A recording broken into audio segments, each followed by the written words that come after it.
Let's all go to the lobby. Let's all go to the lobby. Let's all go to the lobby to get ourselves a treat. Delicious things to eat. The popcorn can't be beat. The sparkling drinks are just dandy. The chocolate bars and the candy. So let's all go to the lobby to get ourselves a treat. Let's all go to the lobby to get ourselves a treat.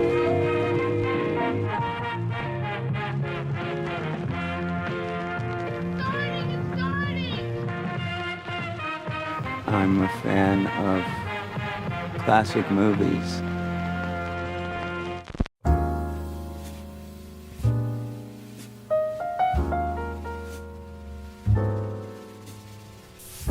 Hello and welcome to Overlapping Dialogue, a podcast of double features dedicated to programming the finest, most eclectic, and downright bizarre film pairings and cataloging the discussions that ensue.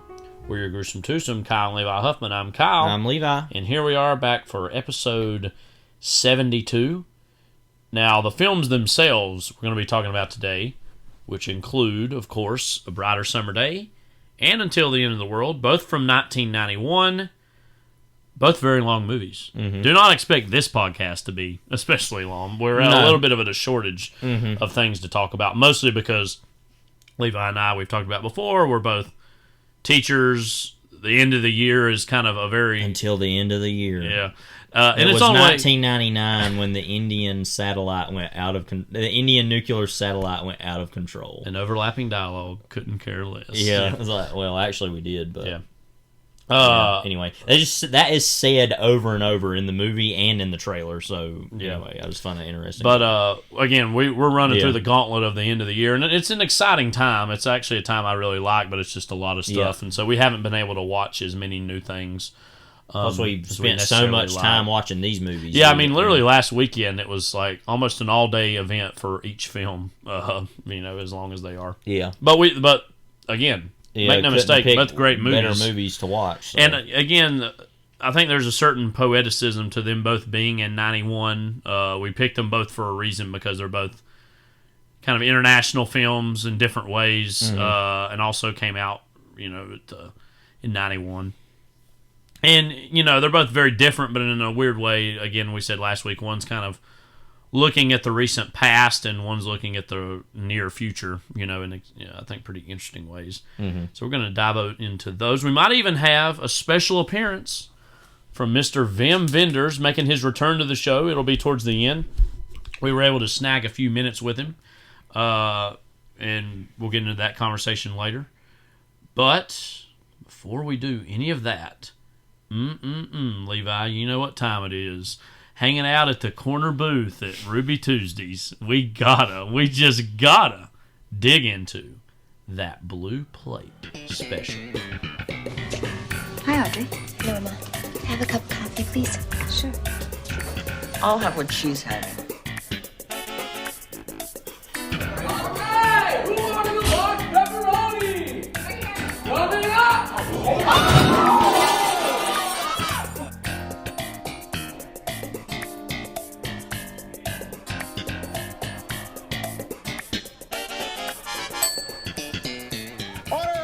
Your order is here. Bacon. We just got back from Ruby Tuesdays, is why I said that. Pretty, in its own way, slightly underrated establishment. Yeah. I mean, not the greatest food in the world, but, Yeah, they take do a little their while, job. but, Yeah. I mean, that's everywhere. Yeah. Anyway, so, I don't know. We were actually talking about this earlier, that it's like now a lot of places are, like, just opening whenever they want to. Yeah. It seems like, and it's kind of just like, let's not do that. But okay. But you do you. Yeah. I mean, whatever. I mean, open when you want to. So, we're going to talk about a miniseries we actually just finished, and then one film that's a new release, and kind of it being a sequel to another movie that's on the new-ish side, but already 10 years old, which is kind of shocking. John Adams from 2008, the miniseries that aired on HBO.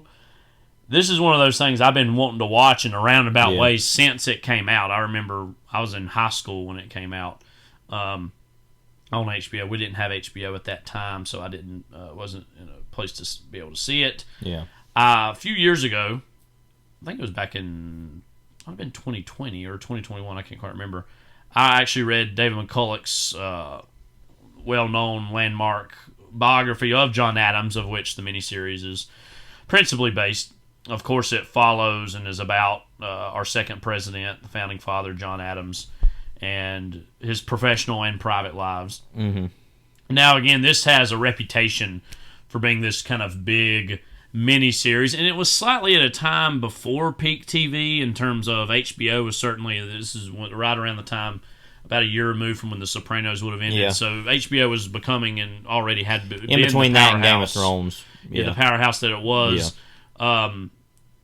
And this miniseries, I think, did contribute a lot to that. It won a lot of Emmys, I know. I know it Golden got Globes. syndicated very quickly too, because I remember it was on the History Channel and maybe A&E also, because I think they usually syndicate. They syndicated The Sopranos on there. So yeah, I had seen it actually. I remember the first time I ever saw any of it was on our great aunt and uncle Sarah and Arnold's house. That old white TV they used to have at their newer house. Yeah. It was on. I remember watching some of it, and that's like almost 15 years ago. So now, This had a pretty big reputation. Levi, for you, and we watched it over the course of kind of several weeks as a family. Us and our parents watched it together. What did you think of the miniseries? Well, you've read the John book, Adams? and I haven't, so I can't speak to all of the kind of adaptation in that regard. But I mean, it's pretty much, I think, maybe the most important biopic I've ever seen, in the sense of, other than maybe like Malcolm X, but Yeah. especially this though, because of John Adams's kind of short shrift of history that he constantly gets. It's very easy, and it was easy then as it is now, and it would even happen in Hamilton recently, of just to say, oh, he was a loudmouth loser, an arrogant loser because he didn't have that great of a presidency. And again, his presidency is always between that of George Washington and Thomas Jefferson, which are in their own distinct ways held in very high regard. And at the same time, I guess a place to start is, and those who don't know this, most people do, because if you didn't know this and you saw it in the miniseries, you would think, oh, this is made up. Yeah. But that literally, that John Adams and Thomas Jefferson both died on July 4th, 1826, within hours of each other, which was the 50th anniversary of the signing of the Declaration of Independence, one of whom wrote it and the other of whom argued for it and got it passed, basically. Yeah. And the fact that happened and that they both died on the same day, on the 50th, which first of all is just proves to me there is a God, which I already believe anyway. But that's not something that just happens. And ostensibly, they were really the last founding fathers of that generation. And because that's kind of a moment at the end when they're looking at the painting that's the famous Turnbull painting of Declaration of Independence. He said, all of us dead except me and him. And, But the point, though, what I'm making about bringing that up is usually everyone tells that in the sense of Jefferson. They want to talk about Jefferson in that fact about more of like, but like I said, because it's like, because Jefferson wrote the Declaration of Independence. But Adams, like we had said, was not only a idealist and kind of supporter of its ideas, but was such a vocal proponent of it that a lot of people would see that as being lesser than writing it, which I mean ultimately I think is to have not written the words is But then again, in a lot of ways, I think Adams almost lived the words out sometimes better than Jefferson did in his own way. Yeah. But that's a whole other thing.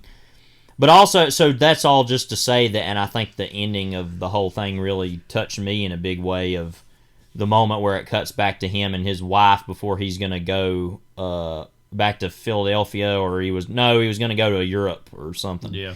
And they're standing there in the snow, and kind of his last words that he says are that I hope that you can exercise some freedom due to everything it took to secure it for me personally. you know. And I think that's just one of the greatest endings in anything I've ever seen, just to summarize that, of saying, as a summation of, look at everything this man did, and he's not really that regarded by all that. I mean, you know, and that show helped to begin to dispel those notions of him not being as important, and I feel like historians already knew that. Yeah. But in the public eye, I feel like that still hasn't caught for some reason. But then again, I don't think that the public is going to be all that interested to watch John Adams anyway, just average everyday people.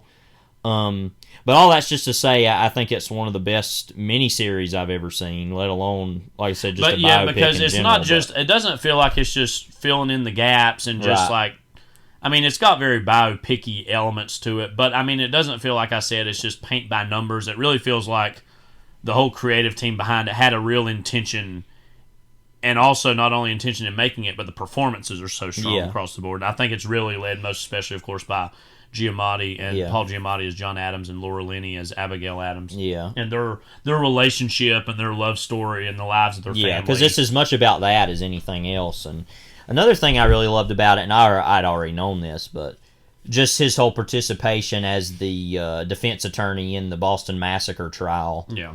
And that again, you know, and that's another thing I think that whole episode of his, not the show, but that whole episode in his life, I think makes it hard for Americans to, it's very messy, and I think it's hard for Americans to regard that as respectfully as they should.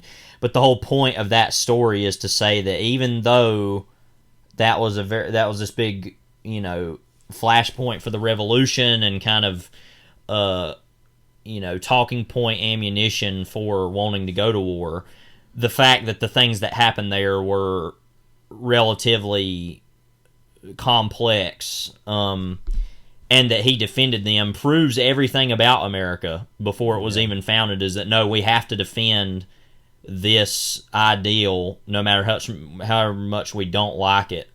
And and the fact that he did that and stood up for that, I think. And again, he lost favor with some of his, you know, even somebody like Samuel Adams, who was his cousin, of course. But that's something I don't see most other founding fathers ever having done, is something like that. Yeah. And that's also just by circumstance of him being there when it you know, of him just being in that position. But I really do think there aren't very many I could think of that would do the right thing in that situation and actually try, you know. Yeah, I think a lot of it goes back to, I really feel like Adams is usually one of the most awkward founding fathers. Just, he was then and is now, because somebody, of course, like Benjamin Franklin, he was kind of the oldest of the founding fathers. He was known as somebody who was kind of a raconteur, who was somebody who was, you know, an elder statesman of that group, and so he has that kind of OG quality to a lot of people. George Washington, of course, had his own remarkable life, and especially being a general during, of course, the Revolution, and his statesmanship and his literal physical appearance are things that are just so iconic for Americans. And again, he had a very successful first presidency. If anything else, just by being normal and setting this precedent for what the office can or should be. Jefferson, of course, had the whole, you know, writing the Declaration of Independence, being himself a bit of a scientist or an inventor, and again having his own successful presidency in terms of Louisiana Purchase, and still maintaining America to basically stay out of the European wars. And then even with Jefferson, there is the whole, like, even people who are critical of him, like the whole division between his words of being one of emancipation and freedom and a zealousness for liberty, juxtaposed against the obvious horrendous nature of him also being a slave owner and the things he did to his slaves. So even that about Jefferson gives him this, like, dimension of intrigue or dimension of study. John Adams is almost the most interesting, I think, because he's almost the most normal out of all of those men. He was somebody of great intellect. I think, you know, the only one that really had an intellect, frankly, I think, on par with him, as much as I've studied him, was maybe Jefferson. Was also in his own way a talented writer, and you can see that even just in the letters and the diaries he left behind. was, again, an able-bodied public speaker, someone who was willing to kind of debate and talk, and that's how he saw politics as politics should occur, as opposed to Jefferson was kind of somebody who would rather kind of conduct politics in the background, and part of that was because Jefferson himself was actually kind of more of a shy man and didn't love to publicly speak or anything.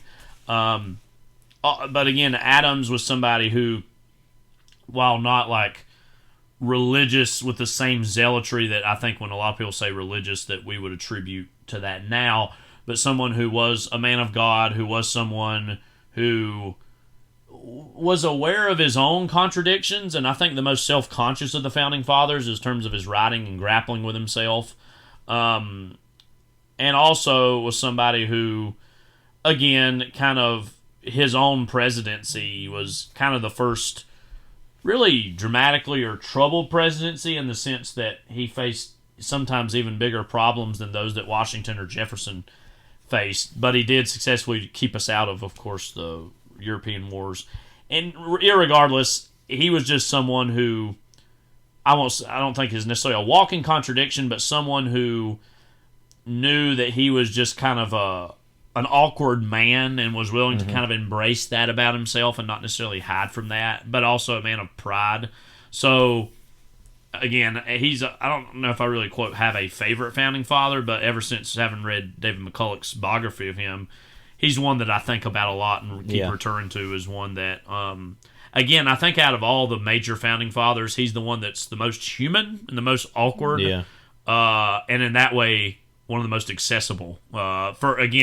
Which is strange because he had a towering intellect and somebody who was a man of words and a man of letters. But I think also he's very accessible in his verbosity of just the amount of just all the talking he did. I think that's more of a human impulse than to be shy and write. And as someone who loves to talk myself, it makes sense to me.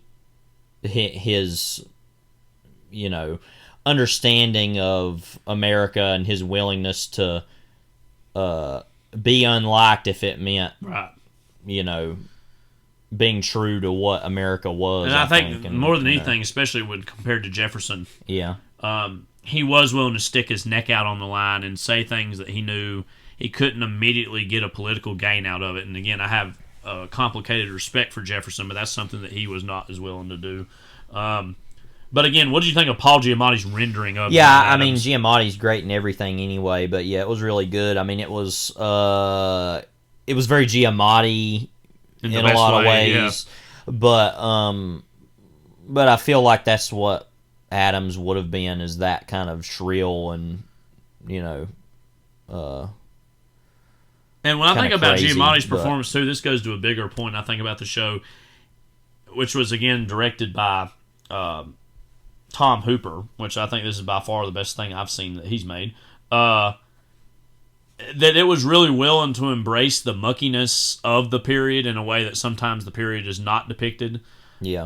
That sometimes we want to, grant this stateliness and this kind of regalness to that era, when I think one of the things I really loved about this show, among many, was that it was willing to embrace the bad hair, that nasty teeth, flies flying about, like the muck, and just how that was brought to life in the show, and even how the way the show was shot. Like, there was a lot of scenes where it would kind of look like either was from canted angles or angles that were like more handheld. It just broke a lot of barriers down, I think, of how a lot of these things are expected to be seen by the public. Yeah. And that I really appreciated about it. Yeah. As well. And I really also, what I loved about Laura Linney as Abigail was how much she was willing to be frank and kind of talk back to her husband, even though there was clearly this love that they had for one another. But again, so many of their conversations, I directly or indirectly remembering being versions of what was in their private letters that they had sent to each other, which I'm sure they were eager to try to replicate that. Yeah.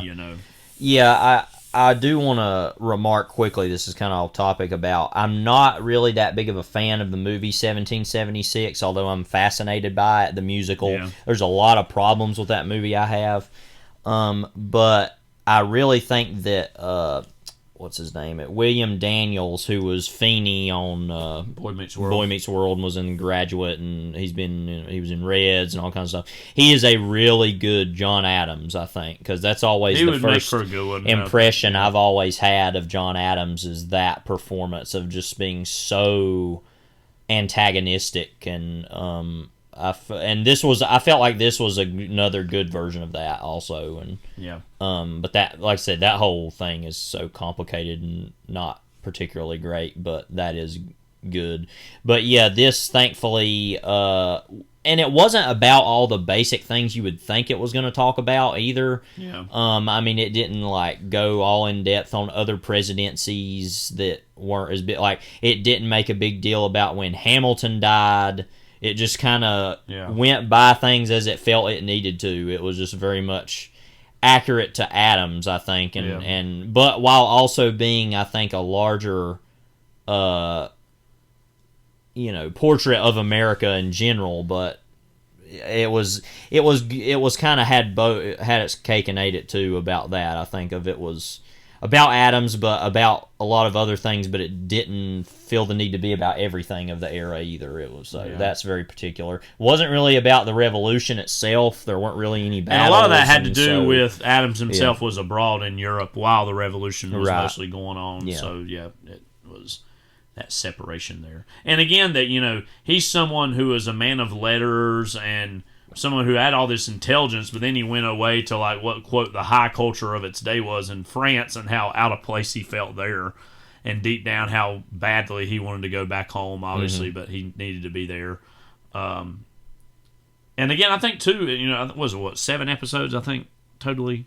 Yeah, the whole something show like that. I think its depiction of the passage of time was also something that I'll think a lot about. That I think it felt very big and lifelike in terms of the length of the whole thing. And individual episodes sometimes were nearly an hour and a half.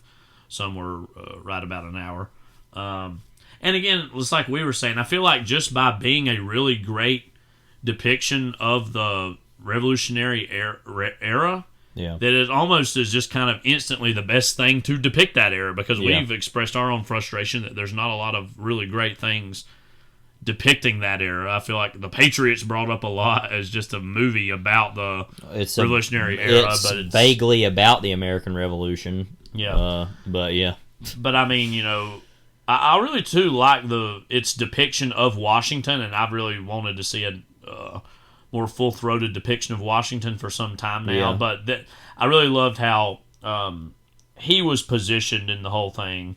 What was it that played Washington? I'm trying to remember the guy's name. David Morse was played Washington. One thing I also really loved was in the show, like its depiction of the paintings of the era, and how it was very clearly the paintings, but then also the likenesses. That's what was funny about the Turnbull painting, is it was like all the other delegates were the same as in the painting, but then they were different. It was just kind of funny. But I felt like everybody was good in this. The Hamilton guy, he wasn't as great as he could have been. Rufus Sewell. He was that guy that was in Old.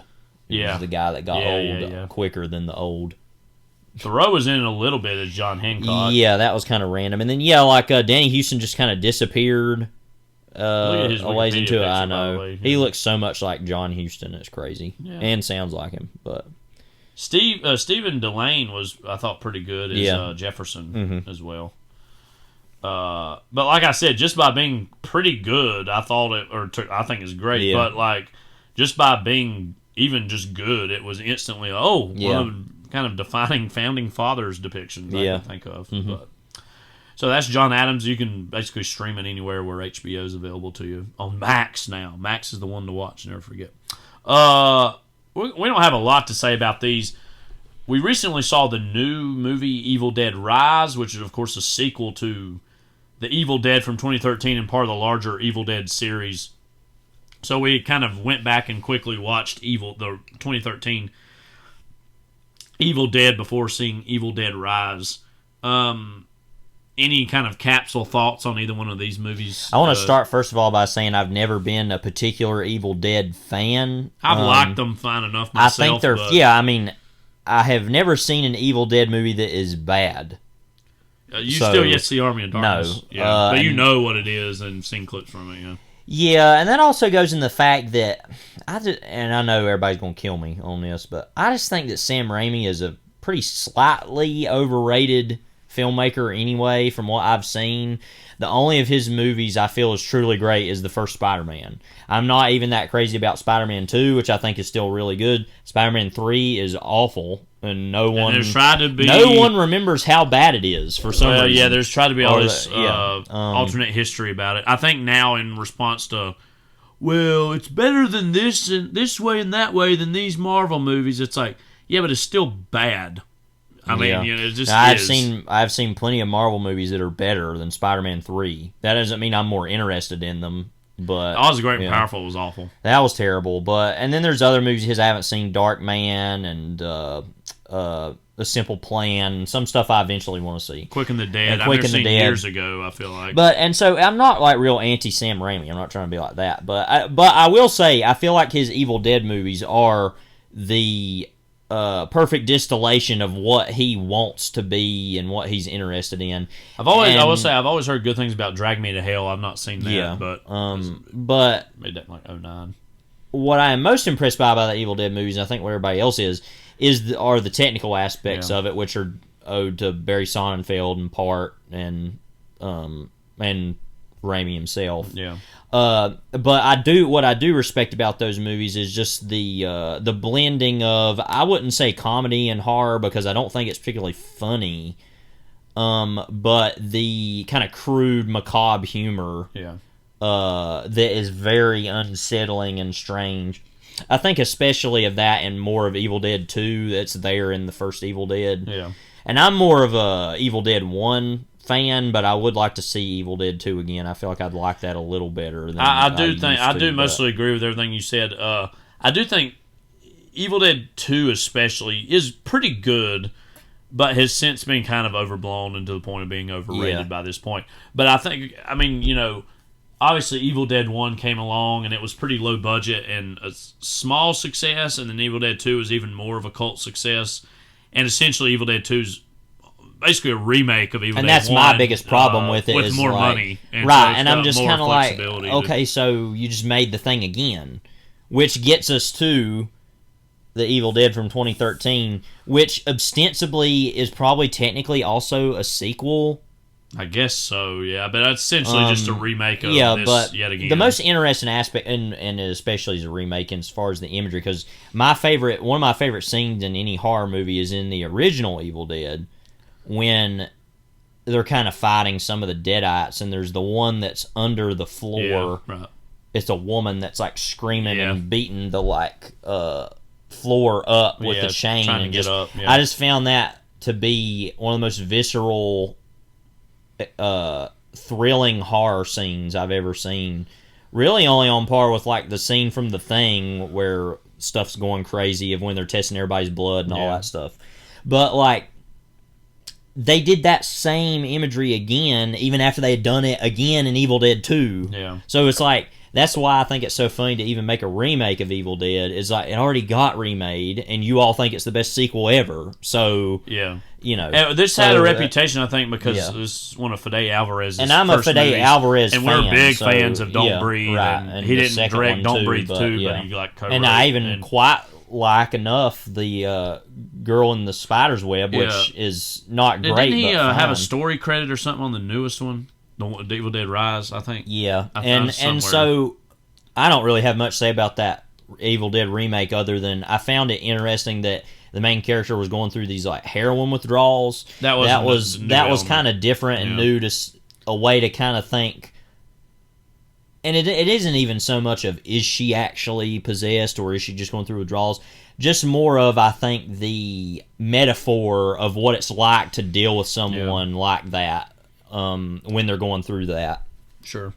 normally they don't like kill people and act like that, become possessed. But I felt like that was a very interesting. Other than that, it was a pretty nothing movie. I thought it was made enough. I think a solid 3 out of 5. I mean, and maybe even on the lower end of 3 out of 5, but like still fine. One thing I did think a lot about during it is how kind of ruined Cabin in the Woods it has for ruining a lot of these movies, because it just pokes all these holes in a lot of these. And again, the Which first doesn't Evil ruin Dead, the first Evil Deads, but they're good. But I mean, in a post Cabin in the Woods movie, and I know that movie's like not as popular for people nowadays because of a lot of stuff with Joss Whedon.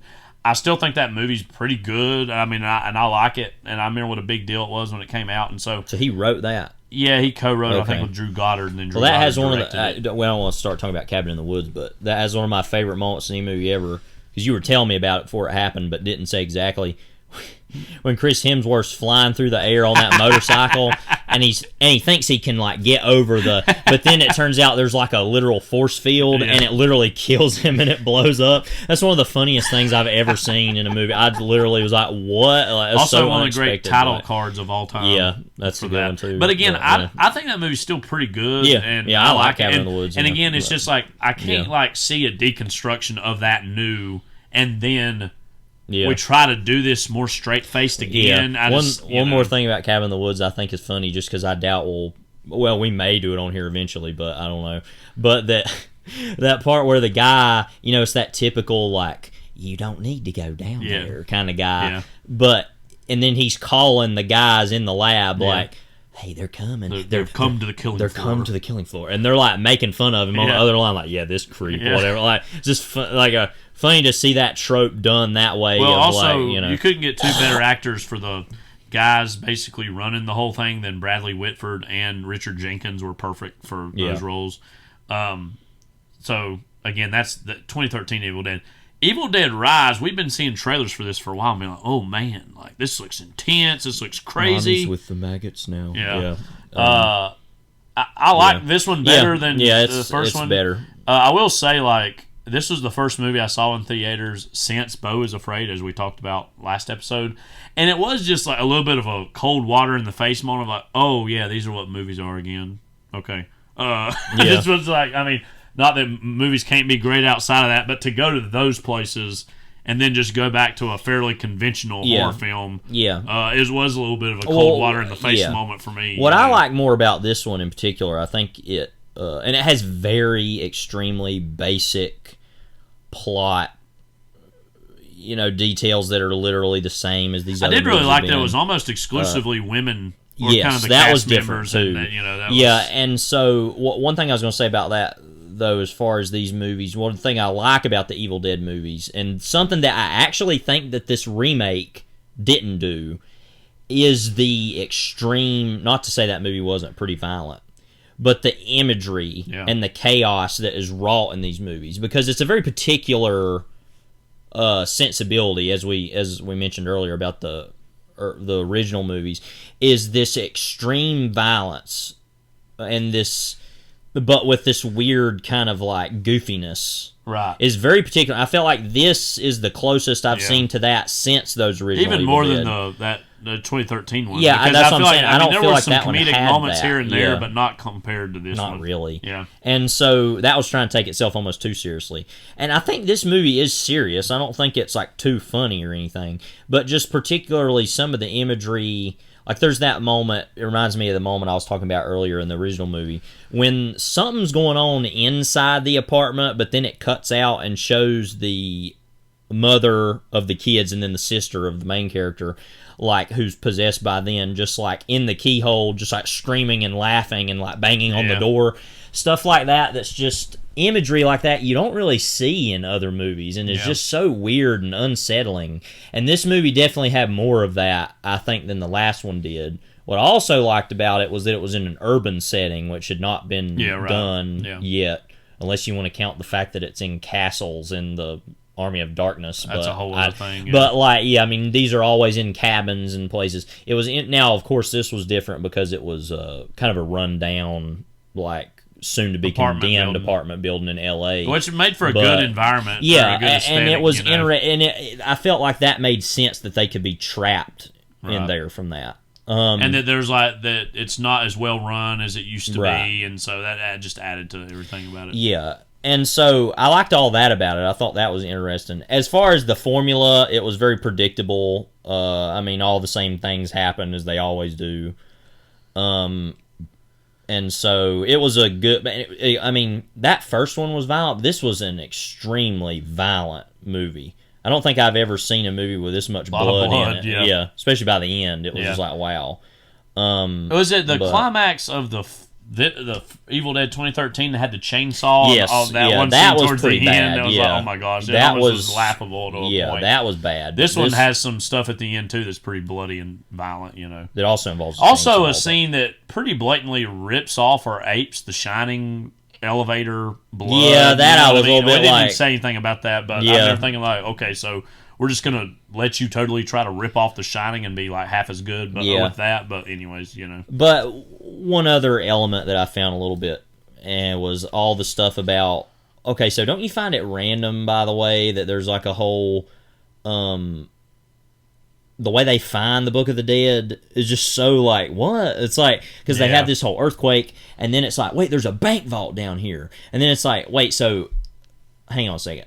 In the bank vault, these like weird, like, priests kept all this stuff. Basically, like, It's what I would yeah. presume to be like safety deposit boxes. Right, but it's like a in the really bank. big vault with all that stuff in it.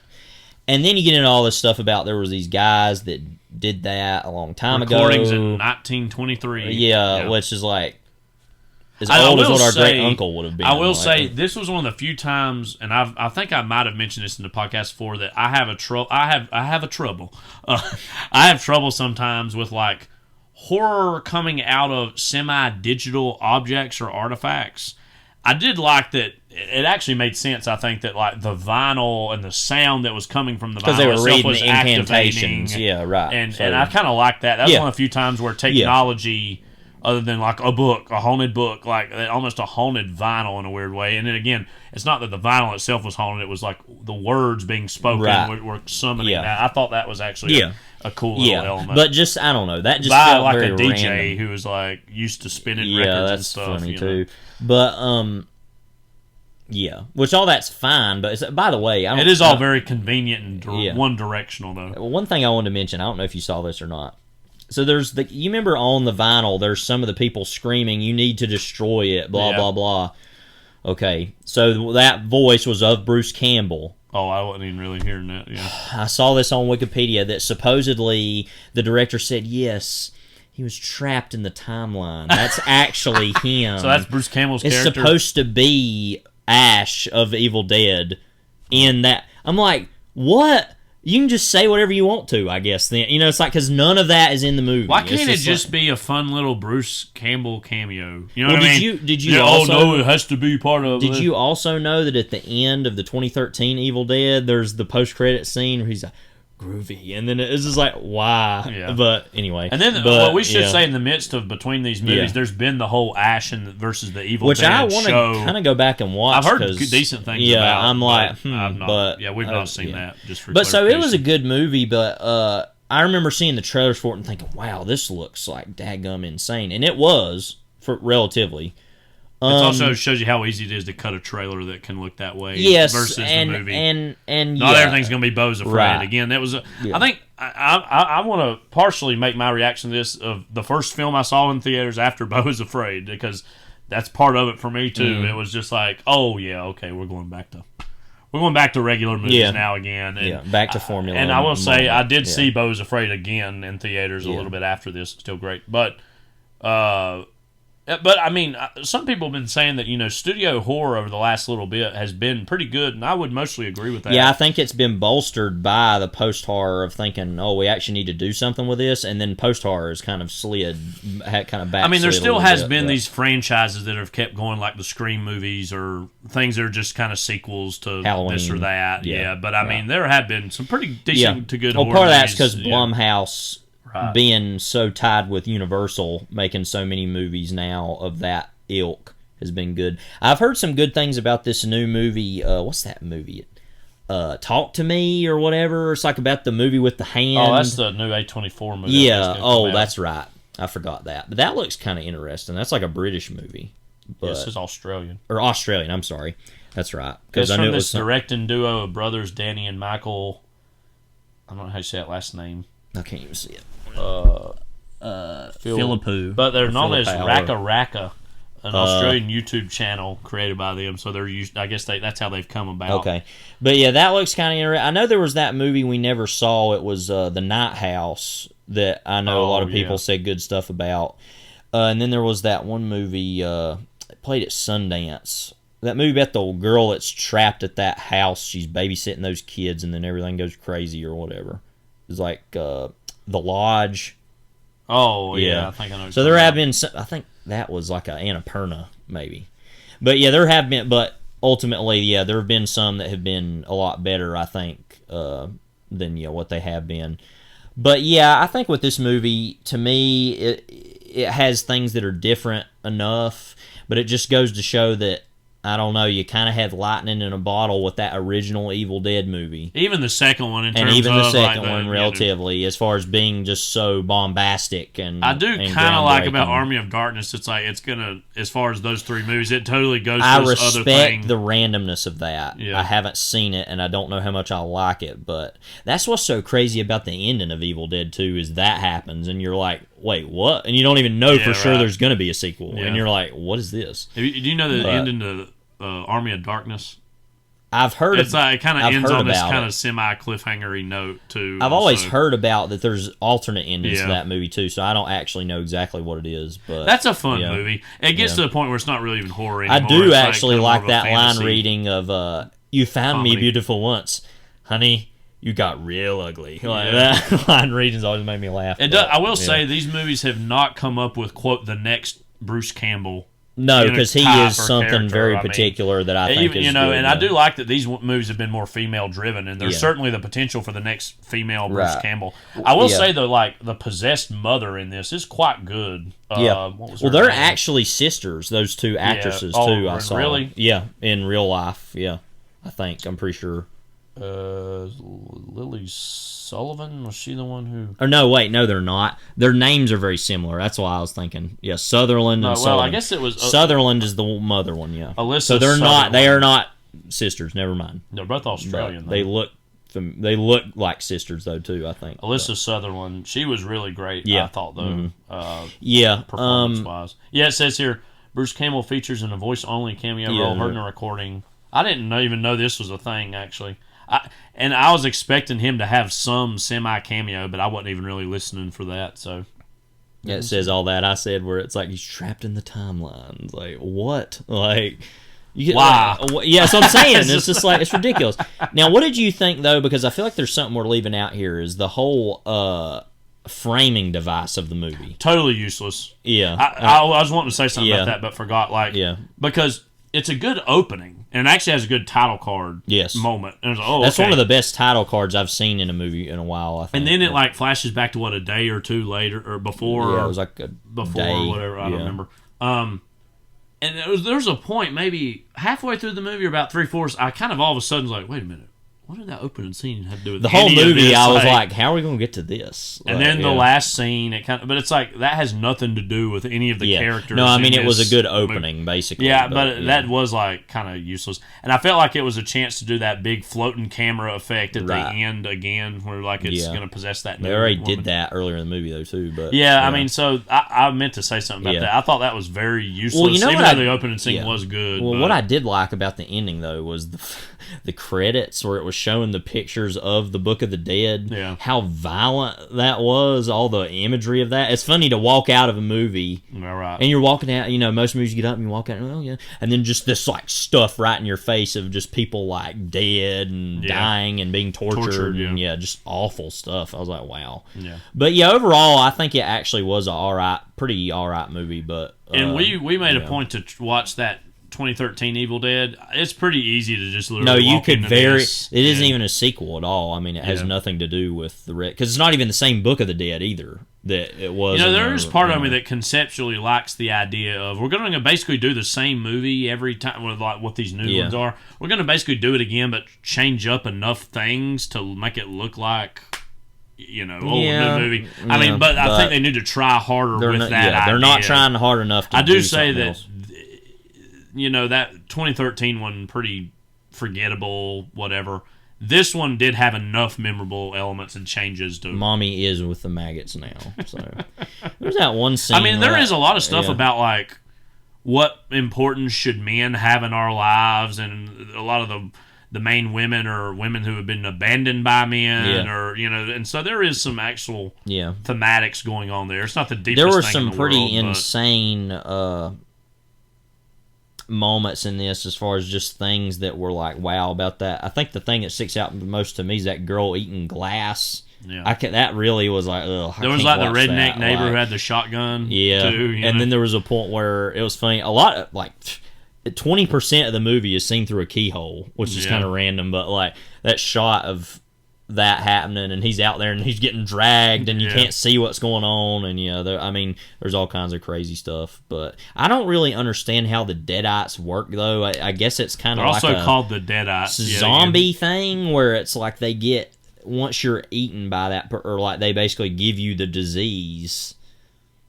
But that doesn't make sense, because it's like, well, if the spirits are around, can't the spirits just do whatever they want? I don't know. One last thing I'll say about this is I do like that there's basically zombie movies, but there is a more spiritual component to the zombieism as opposed to like the Romero zombies. They speak. Like, they're not just like mute, and that like they're essentially controlled, or they're possessed by demons, yet they still have some awareness of the soul of the person. You know what I mean? Because they say things to the other, people trying to run away that are like very clearly they know the minds and the souls of the people that they're possessing. So that in its own way is different when compared to, like, say, again, what we love. We've talked about, we love, of course, the Romero zombies. Right. But and there are other movies that are similar to that, as far as Return of the Living Dead, where the zombies talk pretty regularly. Yeah. But that's a very basic version of, because that's like, them saying brain. That's what them saying brains comes from, that movie. One funny thing about that movie, I don't want to talk too much about other stuff, but that is a big joke that people talk about, is there's that part where the cops come and the paramedics come and they eat them, and then they literally get on the radio and say, send more cops. Yeah. They're like, I like this, send more of this. Which is so dark but pretty funny. But anyway. So yeah, I do like that about these movies too, is that there's more of like a soul there's like a battle going on of some sort, which is interesting. It's not just a basic like possession. And it's not like, because everything's like The Exorcist now, which The Exorcist is pretty great, but where everything's just like they're bedridden, and then they do they levitate and they do this thing like this. They're running around acting crazy, like they're very mobile. It's like different, so it's somewhere in between on both of those tropes, I think. But, yeah, it's fine. It's pretty good. Yeah, I'd say. So the new Evil Dead Rise, still in theaters. Go check it out if you got the stomach for it. There is always one big puking scene in all these movies too. Is that somebody puking up a bunch of blood? Yeah, and or it's just puking up like, some kind of fluid or whatever. Like, I ain't into that, as Warren Oates once said.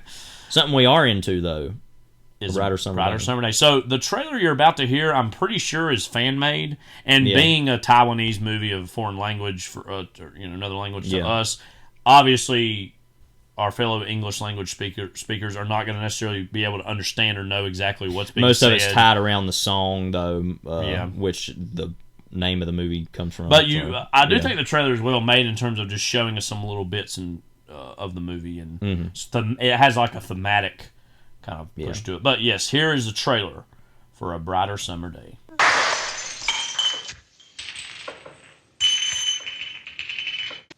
你上次对我说的都是真的吗？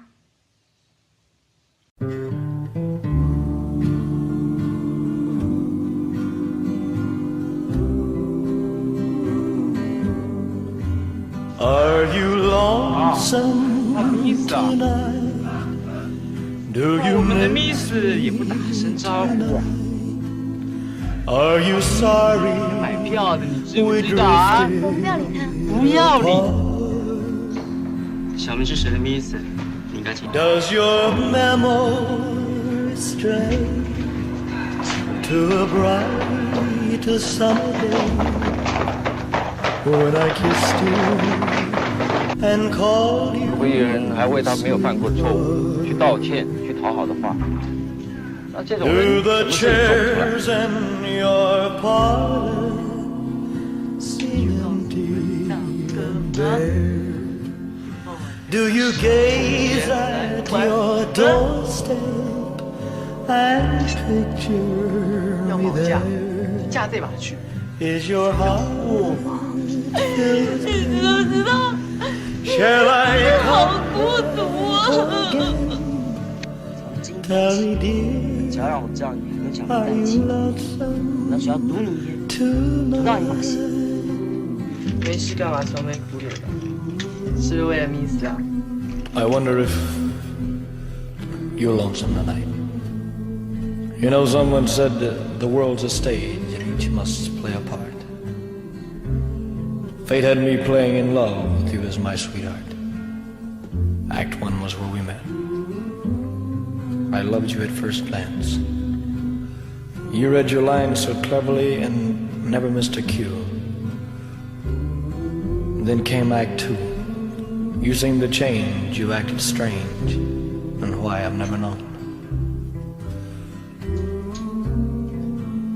Honey, you lied when you said you loved me, and I had no cause to doubt. But I'd rather go on hearing your lies than to go on living without you. Now the stage is bare, and I'm standing there with emptiness all around. 那下次我们什么时候？ And if you won't come back to me, then they can bring the curtain down. Is your heart filled with pain? Shall I come back again? 太自私了， Tell me, dear, 要改变我。 are you lonesome tonight? And again, even though that's a fan-made trailer, I love that, you know, for as long as this movie is, even the trailer has to be long, and that's true Yeah. of the Until the End of the World trailers we're going to see. So, Levi, why don't you tell us a little bit about what exactly A Brighter Summer Day is about? So, A Brighter Summer Day is a 1991 Taiwanese epic teen crime drama film directed by Edward Yang, associated with the new Taiwanese cinema. Its English title is derived from the lyrics of Elvis Presley's 1960 rendition of Are You Lonesome Tonight? Set in the late 1950s and early 1960s, the film centers on Zhao Sir, Shang Xin. His name also is Zhang Jian in the movie. A boy from a middle-class home who veers into juvenile delinquency. By the way, it says the film was selected as the Taiwanese entry for the Best Foreign Language Film at the 64th Academy Awards, but was not nominated. Another sin. We gotta look. I'll look this up. What had to have been nominated that year? I don't even know. But essentially, the movie's about, well, a lot of things. I want to see this first and see what happens here. So let's see.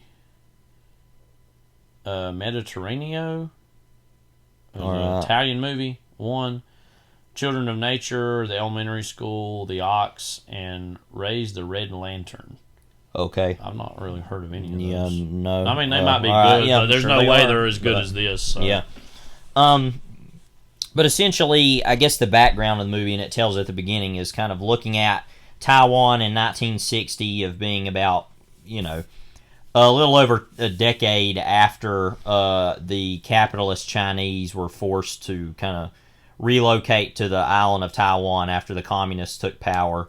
And that pretty much all of the main characters in the movie are Chinese instead of being ethnically Taiwanese.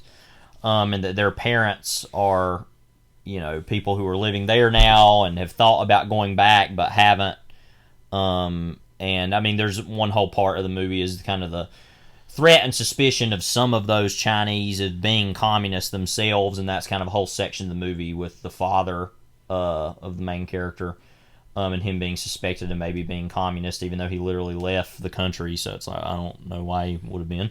But anyway, and then ultimately it's said about Chang Chen's Sir, it's kind of what everybody calls him, of being that fourth of 5 children, because it's kind of a bigger family, and him ultimately at first kind of being this very kind of quiet, unaffiliated, and what I mean by that is ungang affiliated member of a kind of night school due to his kind of failing grades, and how he's slowly drawn into being kind of part of these gangs due to his friends, kind of the friends he hangs out with, and him eventually falling in love with the leader of one gang's girlfriend, named Ming, played by Lisa Yang, and kind of all that's kind of what all of the rest of the movie results from, is kind of that relationship and the fallout from it.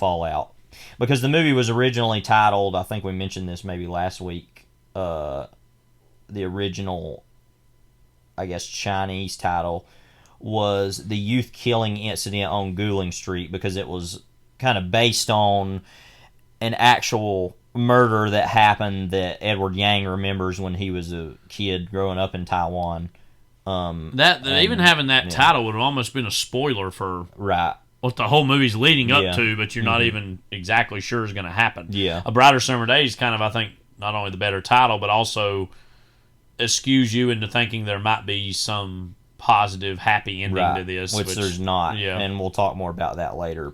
And one thing I really love, just to get into the movie a little bit here, is that for all the tragic things that happen, there is this wistfulness and nostalgia that it doesn't really, and I mean this as a compliment, like feel as defeating as what really is happening in the movie. Like it's got this wistful old postcard you found feel to it that, again, is very poetic and very beautiful, even in these very horrific stagings and situations of things. And I think that, it's interesting because there's whole characters in the movie that you can tell are leading lives and living lives that are far more loose and kind of carefree, even in the midst of all the violence that is occurring. Like his best friend Kat, who is like really short kid who sings in some of the bands that basically do covers of American music, and that he is constantly the most positive person in the movie, is always just kind of like whatever about everything, and yet is actually in the gang where he is not. Sometimes it feels almost a very strange thing that he's this character of positivity, but then he's sometimes getting involved in the gangs. You're like, no, you're not supposed to be doing that. I mean, and what's so funny to me is their first impulse when getting into a fight is to take a chair and break it and then use the chair legs as implements. This happens more than once in the movie. But it's like this movie's version of ripping a sink off the wall, I guess. But that ultimately, though, that he, the Sir character, is a very kind of quiet, more insular character, is a lot more thoughtful than some of the others, and that he's the one who ultimately, I mean, it's a spoiler for the movie, but he's the one who witnesses the downfall more than anybody else. Other than the people who are directly murdered halfway through the movie and all the people that die as a result of the gang warfare, people who survive, he's the one who suffers, other than also the person he kills. But that, and we'll talk about that more later, I guess, as a coming of age thing.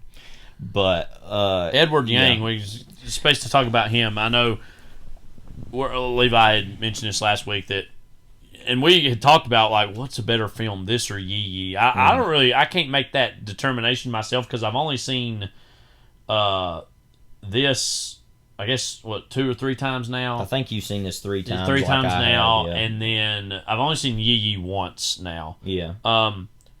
So I can't really determine what I think is, quote, the better movie, but they're both Titanic, awesome movies. I think this obviously has a historical bent to it that's a little different than Yi Yi was, like contemporary to when it was made. But Yang has this, immense talent at, creating these slice of life moments and putting them again on this epic scale in its own way. Yeah. But with him in particular, and you were talking about this last week, that Taiwanese cinema kind of before this was really largely in the shadow, especially of Hong Kong cinema, which had been blowing up for some time. What to you about Edward Yang stands out in terms of this era of Asian cinema? Well, he's very Wong Kar-wai adjacent, and also the fact that they worked with a lot of the same actors, because Chang Chen, who I think is really great in everything I've ever seen, he was in Happy Together, Wong Kar-wai movie. That's a really good movie.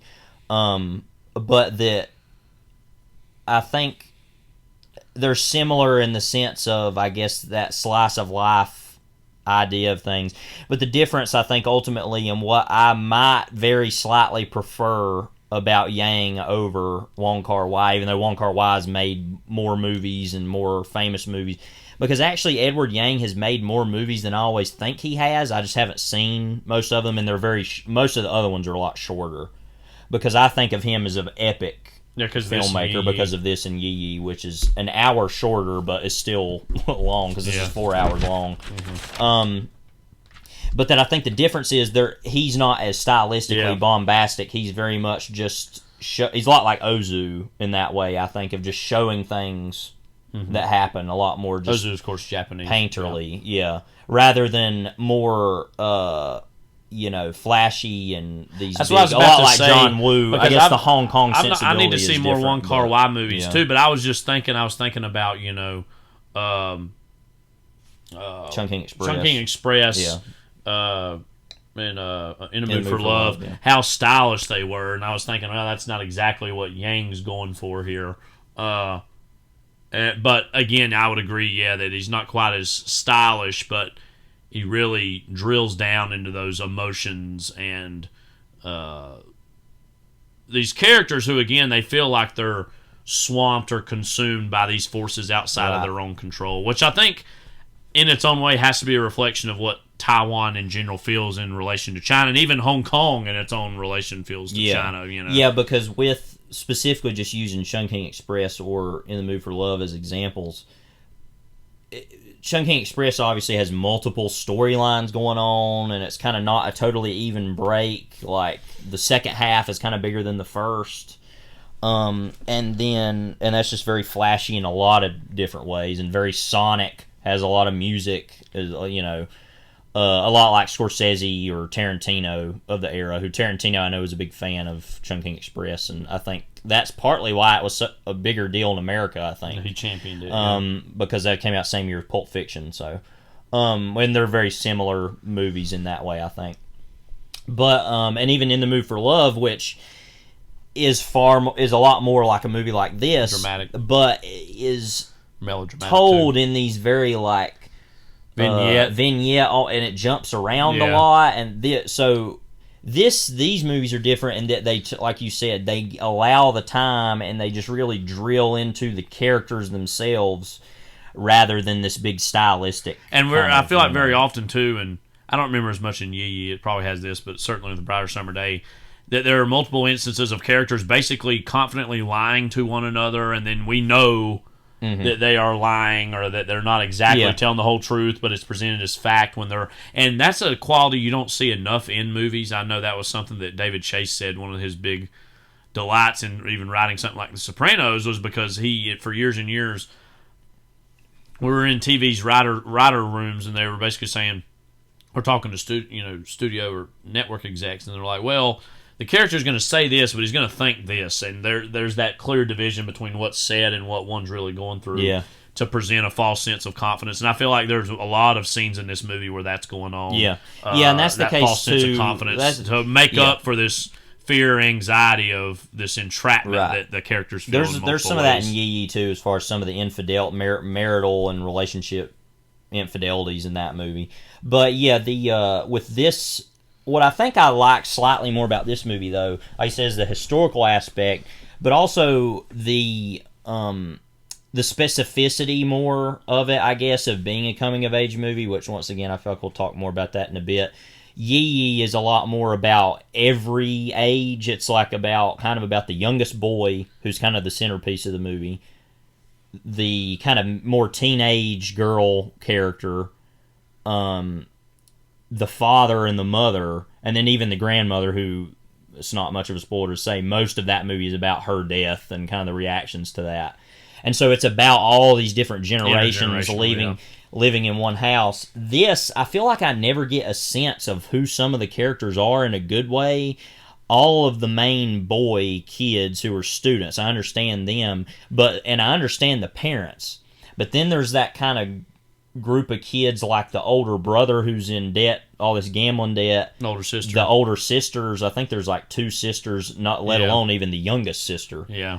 And so there's all these characters, all the kind of siblings. You don't really get a sense of who they are. I don't see that, though, as a negative, though. I find that pretty interesting, that it's like, this movie's not really about them. It's kind of about these people. Yeah. But I find that fascinating. You can feel that way in a movie that's 4 hours long and still not understand these people. Yeah. But I think that speaks to the epic nature of the movie, that you even understand so much about all the other people too, even despite it being so long, is because it actually has a relative amount of action in the first half, and then not as much in the second.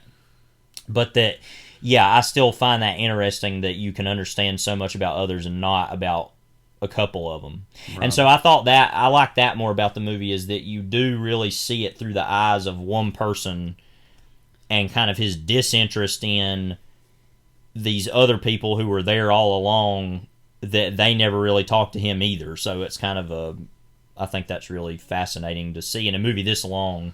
Right. That you don't really feel that way with Yee Yee. That feels a lot more compact, and like everybody is it's kind of about every person. To that point, I wonder how many iterations of the screenplay there were of this, and if there were previous drafts where various other characters sections. I would assume. And you got to tighten it up. Got to get it down to 4 hours. Yeah. But in that way, I find the detail of this movie to be extensive. Even just the period detail, I was very impressed by, for a movie that is about a very specific time and place. And all the stuff to me that really stuck out was all the stuff about living in these former Japanese homes and like that. There's that element of this post-World War II world is still hanging over these characters who are already dealing with this exile from where they're really from. And even just the school buildings feel so big. Yeah. Like that whole... I really love the opening of the movie, which is a lot of different things, but it kind of starts with them at the movie studio, and I feel like there's more to say about that in a little while, but about what that means in the movie. But that then they're like fighting some people that are trapped in the school in the middle of the night even after the night school's over with, and just how big the rooms are, and they're running around all these steps, and it just feels very large and grandiose. Which is interesting too, because I know that the kind of Gouling Street set in the movie they built, I think I heard this, Chang Chen was talking about it in the interview, that they might have only built that and used it for like maybe 1 night or 2 nights. They shot all that stuff on the street market stuff. Yeah. Because that's in a couple different parts of the movie. They literally only did that in like a day or 2. Wow. Maybe 1 night. I don't know. Like filmed all that. And that's also the ending of the movie. Yeah. Which, would have been hard to shoot. Right. So that's really impressive to me. They put that much, effort into that. But as far as, I guess, with Edward Yang, and I haven't seen enough other of his movies and Taiwanese movies to make a big kind of statement on that, but I feel that I actually am interested in and prefer that sensibility slightly to Hong Kong, and I'm a big fan of Hong Kong. Who knows, we might be well. talking about some of that next week. Not to spoil things too much yet. But that I find that to be an interesting sensibility that we are interested in also, just as historians, knowing the context of that is still, even to this day, literally months ago, that was still a whole thing about China and Taiwan, and it's still going on, but especially just recently. So that is an interesting kind of counteraction to that whole Hong Kong international kind of omnipresence that was going on in the 80s. There is something to be said too. I was going to say about the 80s and 90s is that it's coming to the end of the 20th century, so it feels like in its own way, it is reflecting upon what the last several decades were, you know. And again, we're not super versed in Taiwanese culture and kind of a whole lot of Taiwanese history. But knowing what we do about the exile of a lot of the Chinese following the Communist Revolution and their exile there to Taiwan, it was interesting to see. Again, of course, we're going to key into this as Americans, the influence and impact that American culture had on, especially the youth, of the movie. Most especially the youth in the movie. I think too, more so than the older. So I wanted to get your opinion on that first, as far as it as a coming of age movie. What do you think about? I mean, that like I said last week, I think this. When I think of great coming of age movies, I think of something like this. 400 Blows is one of the first movies I think of. American Graffiti is another movie I think of. Because all these movies have denouements, which are interesting. Because most coming of age movies people think of differently than that. But I think and we can talk about this too. What makes a quote great coming of age movie? I think it's a very fine line, and there's different types and different feelings one walks away from with coming of age movies. I think one of the hardest things to achieve, and the things that the great ones really seize upon, is depicting childhood with an adult lens. And I think that's like a very difficult thing to do, because you don't want the characters who are children or teenagers to come off as unrealistic. But the movie itself, a lot of the great ones, they have this sort of, this wistful wisdom and wistful nostalgia looking back at childhood and depicting these circumstances where it feels as though for the characters the world is their oyster, they can do anything, but in reality we know that either directly or indirectly there are these dramatic elements in the story that are pushing things into a place that oftentimes the characters don't see directly in front of them, but is right around the corner. And I think that's an element of this movie, and I think one thing that really, we'll talk about this later, the effect of a long movie and the effect that can have is, while it has this title of A Brighter Summer Day, there is this creeping feeling that something is going to go very bad here, very wrong here. When's it going to be? And again, there is this kind of dramatic kind of letting some air out of the tire in the middle of the movie, which almost feels as though that might be the dramatic kind of moment that everything's a before and after reaction to, when in reality it's all prepping us for what really happens in the final months. But again, I hold this up with, you look around the world at various examples of international cinema, the great coming-of-age movies, this is definitely way up there on the Mount Rushmore of great ones. And I think because it has that, again, in a lot of the great coming-of-age movies, they make you really fall in love with their characters, even for their faults, and make you really just feel in a bad way for them when that whatever's right around the corner that they can't quite see finally confronts them. What about coming of age movies for you is appealing, and how does this fit into the tradition of coming of age movies? And there's so many of them that are very positive, and that's fine, because I think that, like you said, I feel like the ones I really stick with are the ones that kind of have and I think it's melancholic it's different notion to them. But I think it's because we also look back on our Rebel Without a Cause, which is a movie we fell more in love with over time. I didn't even think of that one. Yeah, coming of age movie. Yeah, and that's wow, the end of that movie. Yeah. But I feel like that movie's weirdly conflicted in its very final moments about whether it's quite a good or a bad ending, but this is definitively like bittersweet at worst, or at best. Brighter Summer Day? No, I'm saying Rebel Without a Cause. Oh, I was going to say this is no bitter. Very bitter. I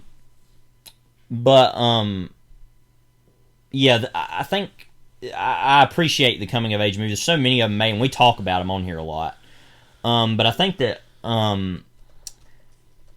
the thing too is that with those types of movies, and normally we as a culture think of them in the John Hughes type, especially American culture, of the John Hughes type of movie, especially something like The Breakfast Club.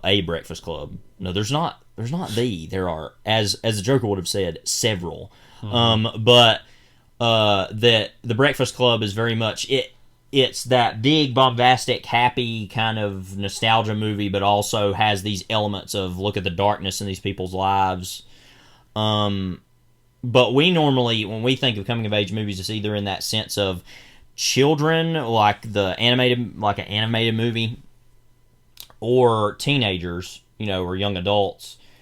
And typically it's all about these problems that are confronted and are dealt with. It's very much about, it's literally that coming of age of dealing with those problems for the first time.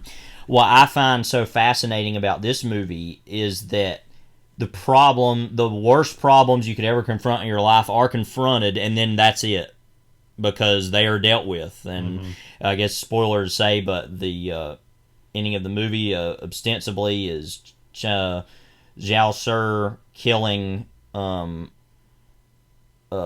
Ming's character in kind of a rage, mostly about her kind of what's the word I want to use? Trying to think, promiscuity with other men, and his anger over that, and murdering her in rage. And then literally it says, I think at the end, that he was going to get the death penalty, but he got 15 years or something. Yeah, it was a reduced sentence. And that we never see him anymore after a point in the movie. It's like, no, he's been taken away and dealt with, and then there's a little bit of time after that with other characters. But that's just a very different sort of coming of age. And I think what's interesting, normally coming of age movies are about, relatively light things. I mean, an American Graffiti you think about, which has the big denouement at the end, but is ultimately about, these people are just hanging out for this last night, and will I go to college? Will I do this? Will I get a date? Right, and will I ride this Vespa? Hello, baby. But that ultimately, with this, it's literally, will I be part of these gangs? Will I participate in widespread murder? Yeah, the stakes are very heightened and real. Because I talked about it.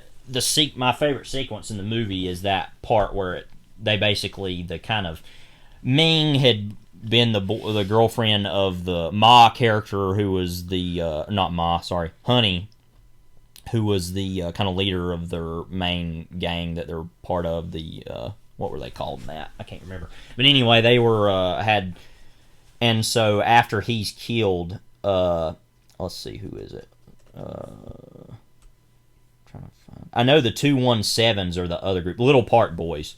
Yeah, the leader of the Little Park Boys, and they all get their revenge for his death by going and killing all the 217s, or a lot of the leaders, in their pool hall, which is randomly the power keeps going out on. And it's y'all everyone deal with that, but then they intentionally cut the power. I think, don't they? When they go in and I think so, but they don't know that. Right. Because, it plays into that. They already that's all a great sequence of the candles being lit and then them fighting in the dark. That's probably the most stylish sequence in the movie. But what I love about that scene is that for the most part, Sir is not involved in any of that. Yeah. Explicitly, he then walks in the aftermath and watches and just sees all the dead bodies, and those are some great shots of just the flashlights on the bodies just laying there, and him having to confront that. I wonder too how much of all the things in this movie are leading up to almost Yang asking the question of the audience is not of the inevitability of the ending of him killing her, but of we'll see this culture of violence and paranoia and self-doubt leads to as a natural, unfortunate conclusion is in this murder. And I know that I heard in the interview that Chang Chen did for the Criterion, he said that before that scene, Yang it sounded like, and everybody loved working with him, so it's not anything exactly bad. But he seemed kind of sort of like a William Friedkin type, where he would want to take people to this place and then put them in these situations and see what would happen.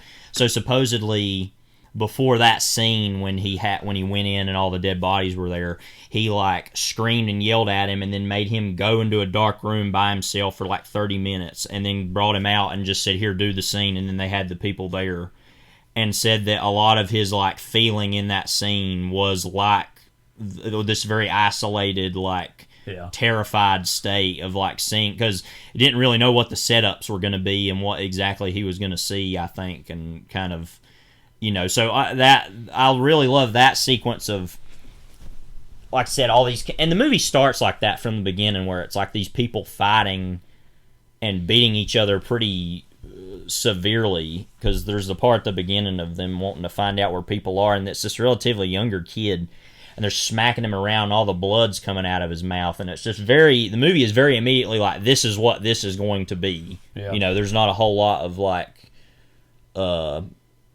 illusions about that.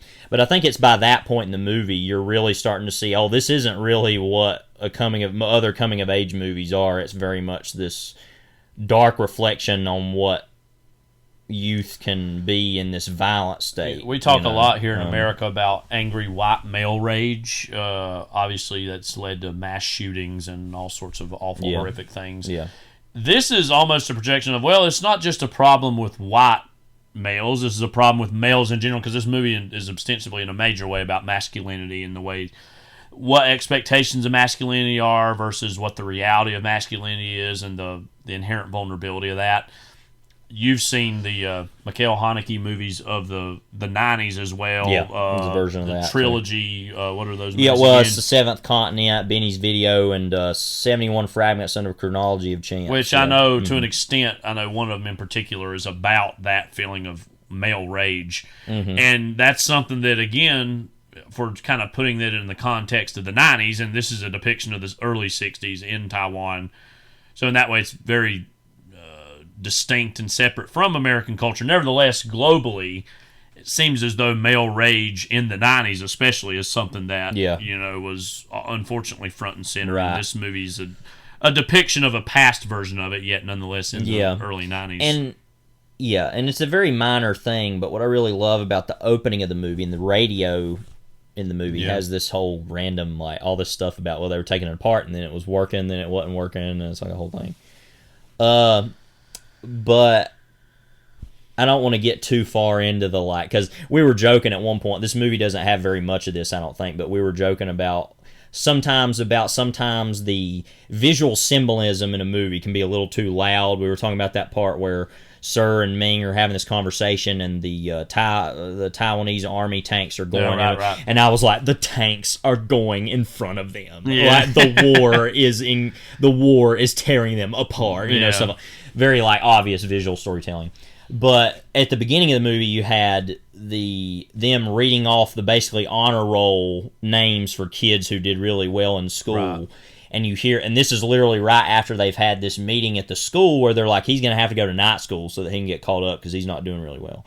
And then the ending of the movie is them doing that basically a year later.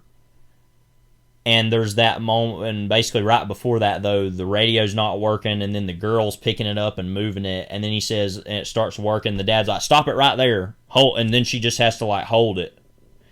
And not only the symbolism of that, where she's literally kind of having to hold up this thing that they thought they could once get out of their children, but also the final shot in the movie is of the mother doing laundry and finding his old uniform and just kind of standing there with it because he's in jail by that point, and then kind of just holding it and smelling of it, and that's like the last image in the movie. Just for a coming of age movie to be that directly melancholic, negative and tragic. melancholic and tragic, I've just never seen something on that level. Even American Graffiti is of a little bit of a different. Well, that right there speaks to, again, you know, part of why the movie, among the reasons the movie's so great, is the length. Yeah. And we've talked about this with longer movies before, like a movie like Heaven's Gate, that it builds in all this history and character that a small little touch or moment like that just means so much because of what came before it, you know. Like what people say about Jean Dillman, that as far as that, too, which I haven't seen. Yeah. But, yeah, so that's definitely different to me, I think, is a really heartbreaking moment in that, which Yee, and I've said this, I don't think I've said this on air, with Yee, the ending of that movie was the hardest I've ever cried at a movie, mainly because of certain specific things of my own life, but that ending is very heartbreaking, but in a more positive way, about the family still all together and the little boy who's been quiet the whole movie finally reflecting on what his grandmother meant to him and what that means to the rest of the family too. And just that's a very positive, melancholic ending. This is the total opposite of that, of being like very serious and tragic, and yeah. So that's definitely different, not only between Yee Yee and this, but just the coming of age movies in general. But for sure, yeah. We kind of talked already about the style. But the one thing I wanted to say about the movie is that it's very much, it has no music other than the diegetic, like no score, right? Which is really interesting for a movie that is this long, too. And sometimes that adds to the feeling of the pace. Meaning, right. I won't say it's not boring, but the passage of time is more present to you when sometimes there is no music, which was very likely, obviously, intentional for Yang. Yeah. One thing I did wanted to remark upon, and you had said something about it earlier, was the role of the movie studio in the movie. Yeah. I wonder how much of that was directly autobiographical for Yang, if in a similar way, obviously he got into filmmaking and became a filmmaker. I would be curious to know, I don't know a lot about his biography, the extent to which, like, similar to the characters, that offered this sort of an escape. And there's a time or two where movies are even, they go to see I think Rio Bravo, I think. It's not as pronounced as like a Tarantino movie, you mentioned him earlier, is during this time, but the love and escape of cinema, I would imagine that has to be some impactful aspect to him that he wanted to impress upon this movie. And I think there's also an inherent, and I don't know what this means with it, because he's clearly a lover of movies and a lover of cinema, because he made one of the best movies ever. So, but that there's that part, the whole part of the movie where Ming is being approached by the director. They're making that movie in the studio, and he's like, "Oh, do you want to be like in this movie and do the screen test?" And kind of that, I guess, adding to her, I guess, perceived promiscuity, and or even the idea that she might go somewhere, right? Or she could, and he's I'm jealous stuck of that, here, right? And I'm not going to be able to have that opportunity. And so that, along with something that I just now thought of, I had never thought of before, is that there's that moment they go to see Rio Bravo, and then there's that moment later where Sir has on the cowboy hat and is acting like he's got like a gun and is like doing stuff with it, and then he turns and points and she's standing there, and then later in the movie she has that pistol of Maz. Which I remember the first time I saw this scene, I was, oh my god, did she shoot him? And that she shoots, but it misses. But it treats it for a moment like she did shoot but him. Then finally later he stabs her, and that's this almost subtle ramping up of stakes very slowly of that eventually. I mean, I don't say this to make light of it, but just like you play with matches, you're going to get burned eventually, and that kind of the expectation of, or rather the kind of emulation of violence. American culture and violence, where it's already present in the places around them, I think is a kind of a whole theme of the movie, of that, of the corrupting influence of America almost, and yet how those circumstances already of Taiwan have manifested themselves in that anyway. But I find that to be an interesting interplay that isn't as obvious as it could be. I'm thankful, because that doesn't feel, I know that sounds very like cinema about cinema, and it could be worse about it's not nearly as self-conscious, again, as I said, of Tarantino or other things of this era. Or even, I think, Until the End of the World is, which we'll talk about in a minute, but that's of a whole other meaning to that, which is good.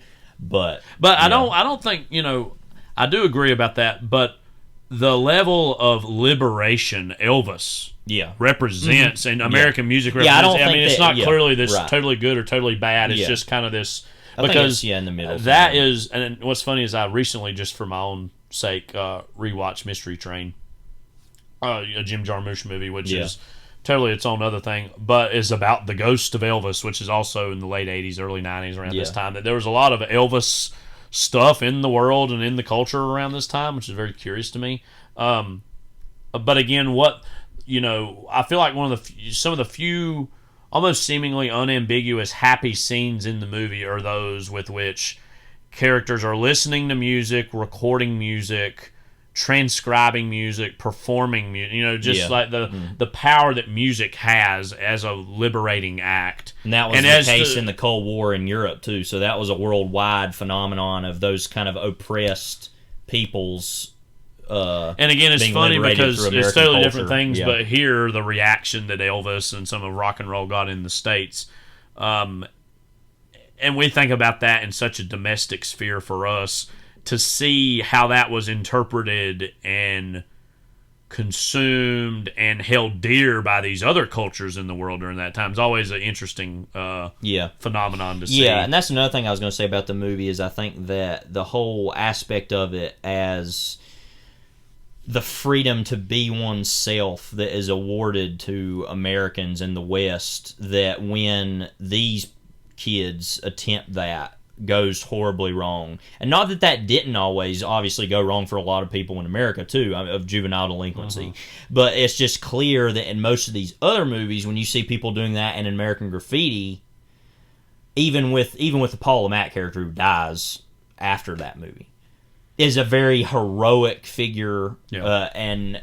it first seems to be a jerk, but actually is very, like we've said before, avuncular and is a positive, ultimately, influence, actually, on people.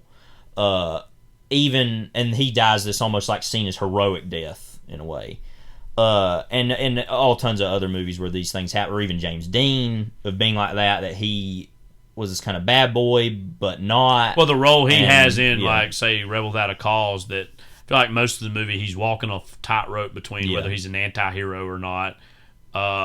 But then ultimately, is very much a hero. The role he plays to Sal Mineo is almost like a father figure. And so you see all that in these movies, but then with this, you see someone not knowing how to emulate that, almost. Yeah, well, it feels like they're aching for someone to step in and be their real father figure. And there's some scenes kind of between him and his father in his own way, I guess, they are actual father and son in real life, too, which is interesting. But and we didn't really talk much about what that father's going through. That again, because that's a whole other section of the movie too. Because he's always like trying to find the right job through like a friend of his who's very successful, it seems, and were friends in China during the war, and they went together when they left. And that he's been very successful, and he hasn't, and he literally loses his job over the fact that he is accused of being a communist and tries to find a new job. And then things consistently break down in the family unit as the one boy keeps stealing. Well, he steals the watch at one point because he is gambling. Yeah. And then Sir steals it another time and it gets blamed on him. And just the total erosion of that family over all that is very drastic and dramatic. And that all of that is almost its own other movie that I feel is pretty definitive. Like, I don't feel like I don't understand those sections of the movie, which is interesting because it's almost like, even though most of this movie is seen through Sir's point of view, of him reflecting on his father's feelings as an older person. And, but also it does, I think, I do like that in those scenes that there is this sense of remove, like almost like we're a child watching it. We don't totally understand what these adults are talking about, and it's all going on kind of off-center or off-screen for us. And there's no scene where he sits down and says, I'm going to be the man that my father isn't allowed to be or can be.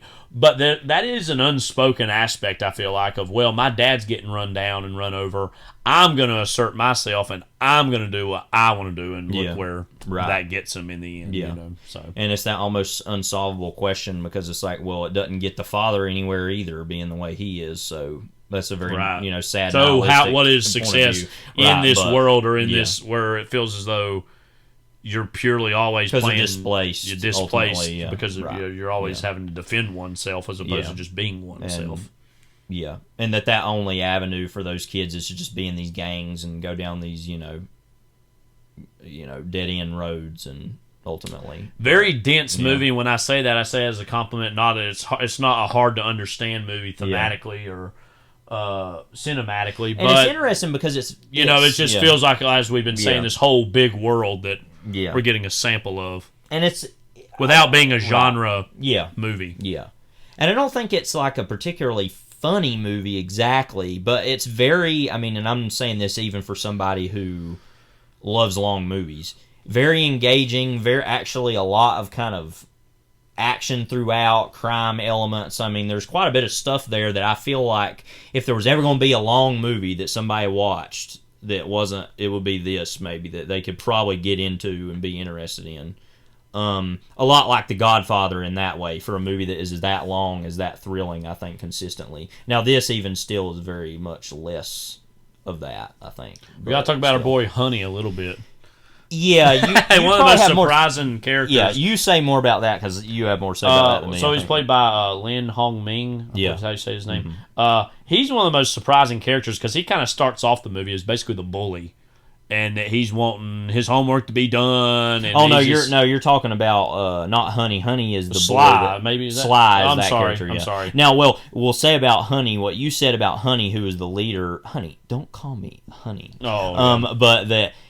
He's the leader that you said he's the most anime character ever or whatever. Like, I'm sorry, I got those confused. Right. I couldn't remember. I knew that it was like this one word. Yes, but I do want to talk about Sly though too in a second. But with Honey, I was saying to Levi, I'm not a huge consumer of anime, but I've seen enough to know he's a very anime character. He's this character that everybody talks about. Oh, he's big. He's bad. What happens when Mr. Wu will show? Yeah, right. Whole when Honey will show up. So he comes into the movie and he's not even totally wearing his jacket. He's looks like a sailor or something. He's like a sailor. I guess he's in the Navy. I don't really know. I think that's what it was. Is he kind of went and did some service while he was hiding out or something. But he kind of just strolls into the movie and he's very withdrawn and everybody thinks he's the coolest guy ever, but then he clearly knows that there is no coolness to life. He's so over everything, right. And he barely has any scenes with really Sir.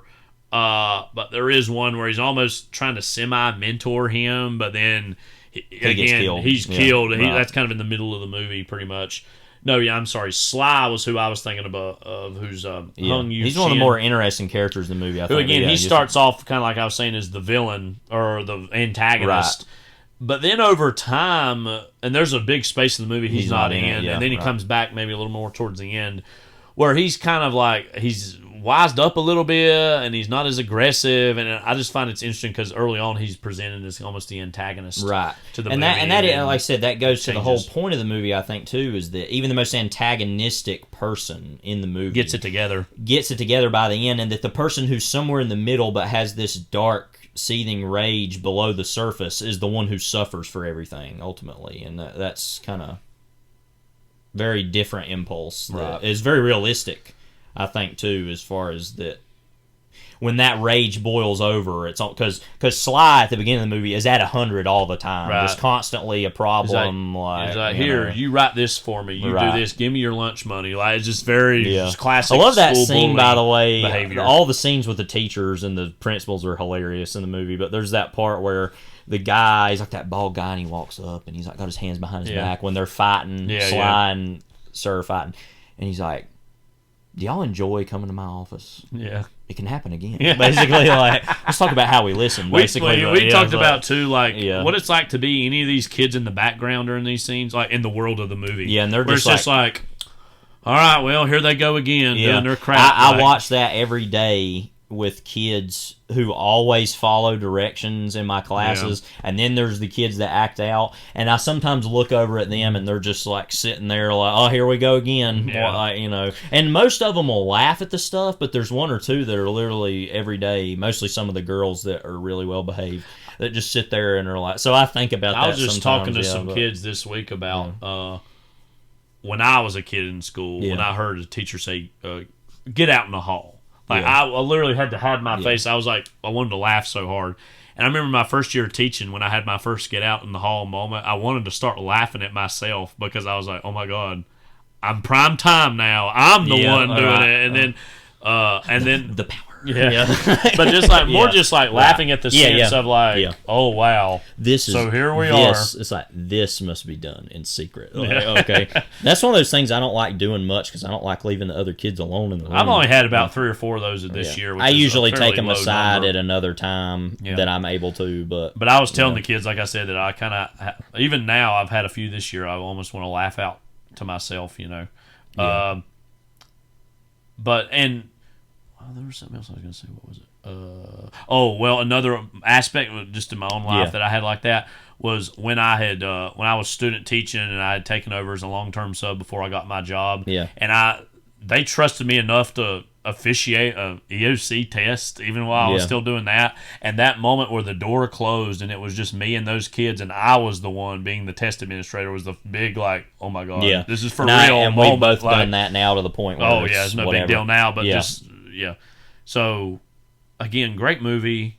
Anyway, great slice of life of you know aspects. Yeah. And again, we're not very familiar with Taiwanese culture, but this does seem like a really great time capsule of a time and a place.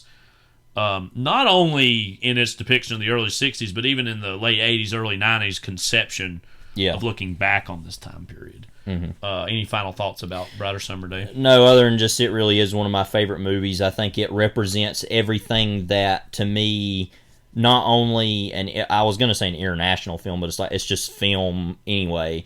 But that everything that you can get, I think, out of another perspective of cinema, but also just cinema in general, what you can do with the form, I think that lends itself to being longer form. Not every story has to be that long, and the one we're about to talk about is even longer than this by like a whole hour. But so not everything has to be that, but just the lengths to which you can really get out of that TV doesn't even touch. I don't even think, and never can, because that's almost too long. TV has great things about itself, but film also does too. I mean, they're you know, and that I get often the same feelings I get at the end of a long TV show as I do at the end of a long movie. So I feel like, why not just choose the movie? You're going to get it all in one dose. But I don't know. So that's a Brighter Great Summer movie. Day. Highly recommend it, even if you're not someone who watches long movies. I don't know why, but do this one. Criterion Collection put this out. Is it streaming on the Criterion channel? Do you know? It may be. Let me I look don't know. about that. They might have see. other Edward Yang movies on there. They right now. did have Taipei Story on there for a long time, which I've wanted to watch, but haven't. So yeah, let me check on that and see. But yeah, we watched the Criterion Collection. Yeah, release. and I remember I bought that kind of a blind buy, and was just like, this looks like this. It does have a really great cover. Yeah, that immediately just makes you go, "Ooh, what is this about?" Yeah, like, you know, it has that. Yes, it is on there right now. So either buy the Criterion Blu-ray or stream it on Criterion Channel. Yeah. And also, Edward Yang, we mentioned this last week. He died fairly young. Yeah, he wasn't that old. Did he have cancer or something? I don't remember. I think so. I'm looking here about that. Let's see. Yeah, he had colon cancer. He was only 59. And he ultimately made... It was his last 1, film, 2, 3, right? 4, 5, 6, 7, 8 movies, yeah. So he only made 8 movies. Taipei Story says it was 85. Well, actually, really only 7 feature length.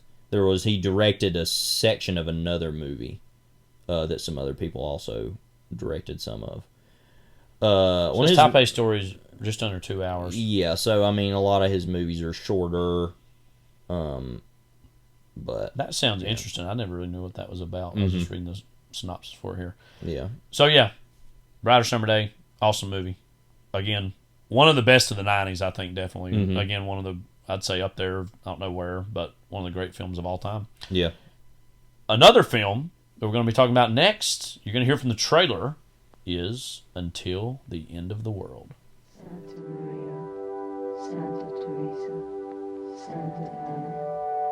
1999 was the year the Indian nuclear satellite went out of control. No one knew where it might land. The whole world was alarmed. Claire couldn't care less. Can I help you? Yeah, it's my eyes. You have sad eyes. I'm not a sad man, though.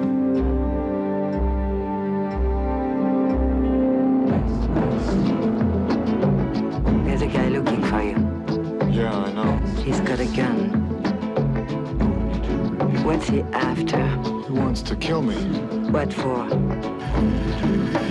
That camera takes pictures that blind people can see. I know you stole it.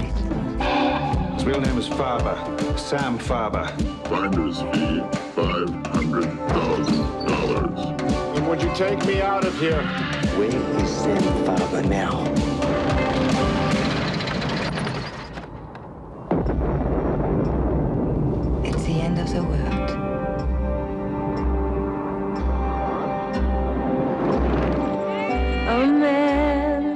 step on the steps, the baby cries, and high above This may startle you. What's he doing? He's trying to record his own dreams. I shouldn't be saying this. Then it's one A person and the other sitting as you step by a window. Henry. step it on the road. 1999 was the year the Indian nuclear satellite went out of control. It soared above the ozone layer like a lethal bird of prey. Claire couldn't care less. Call all angels, call all angels, walk me through this one, don't leave me alone. Call all angels,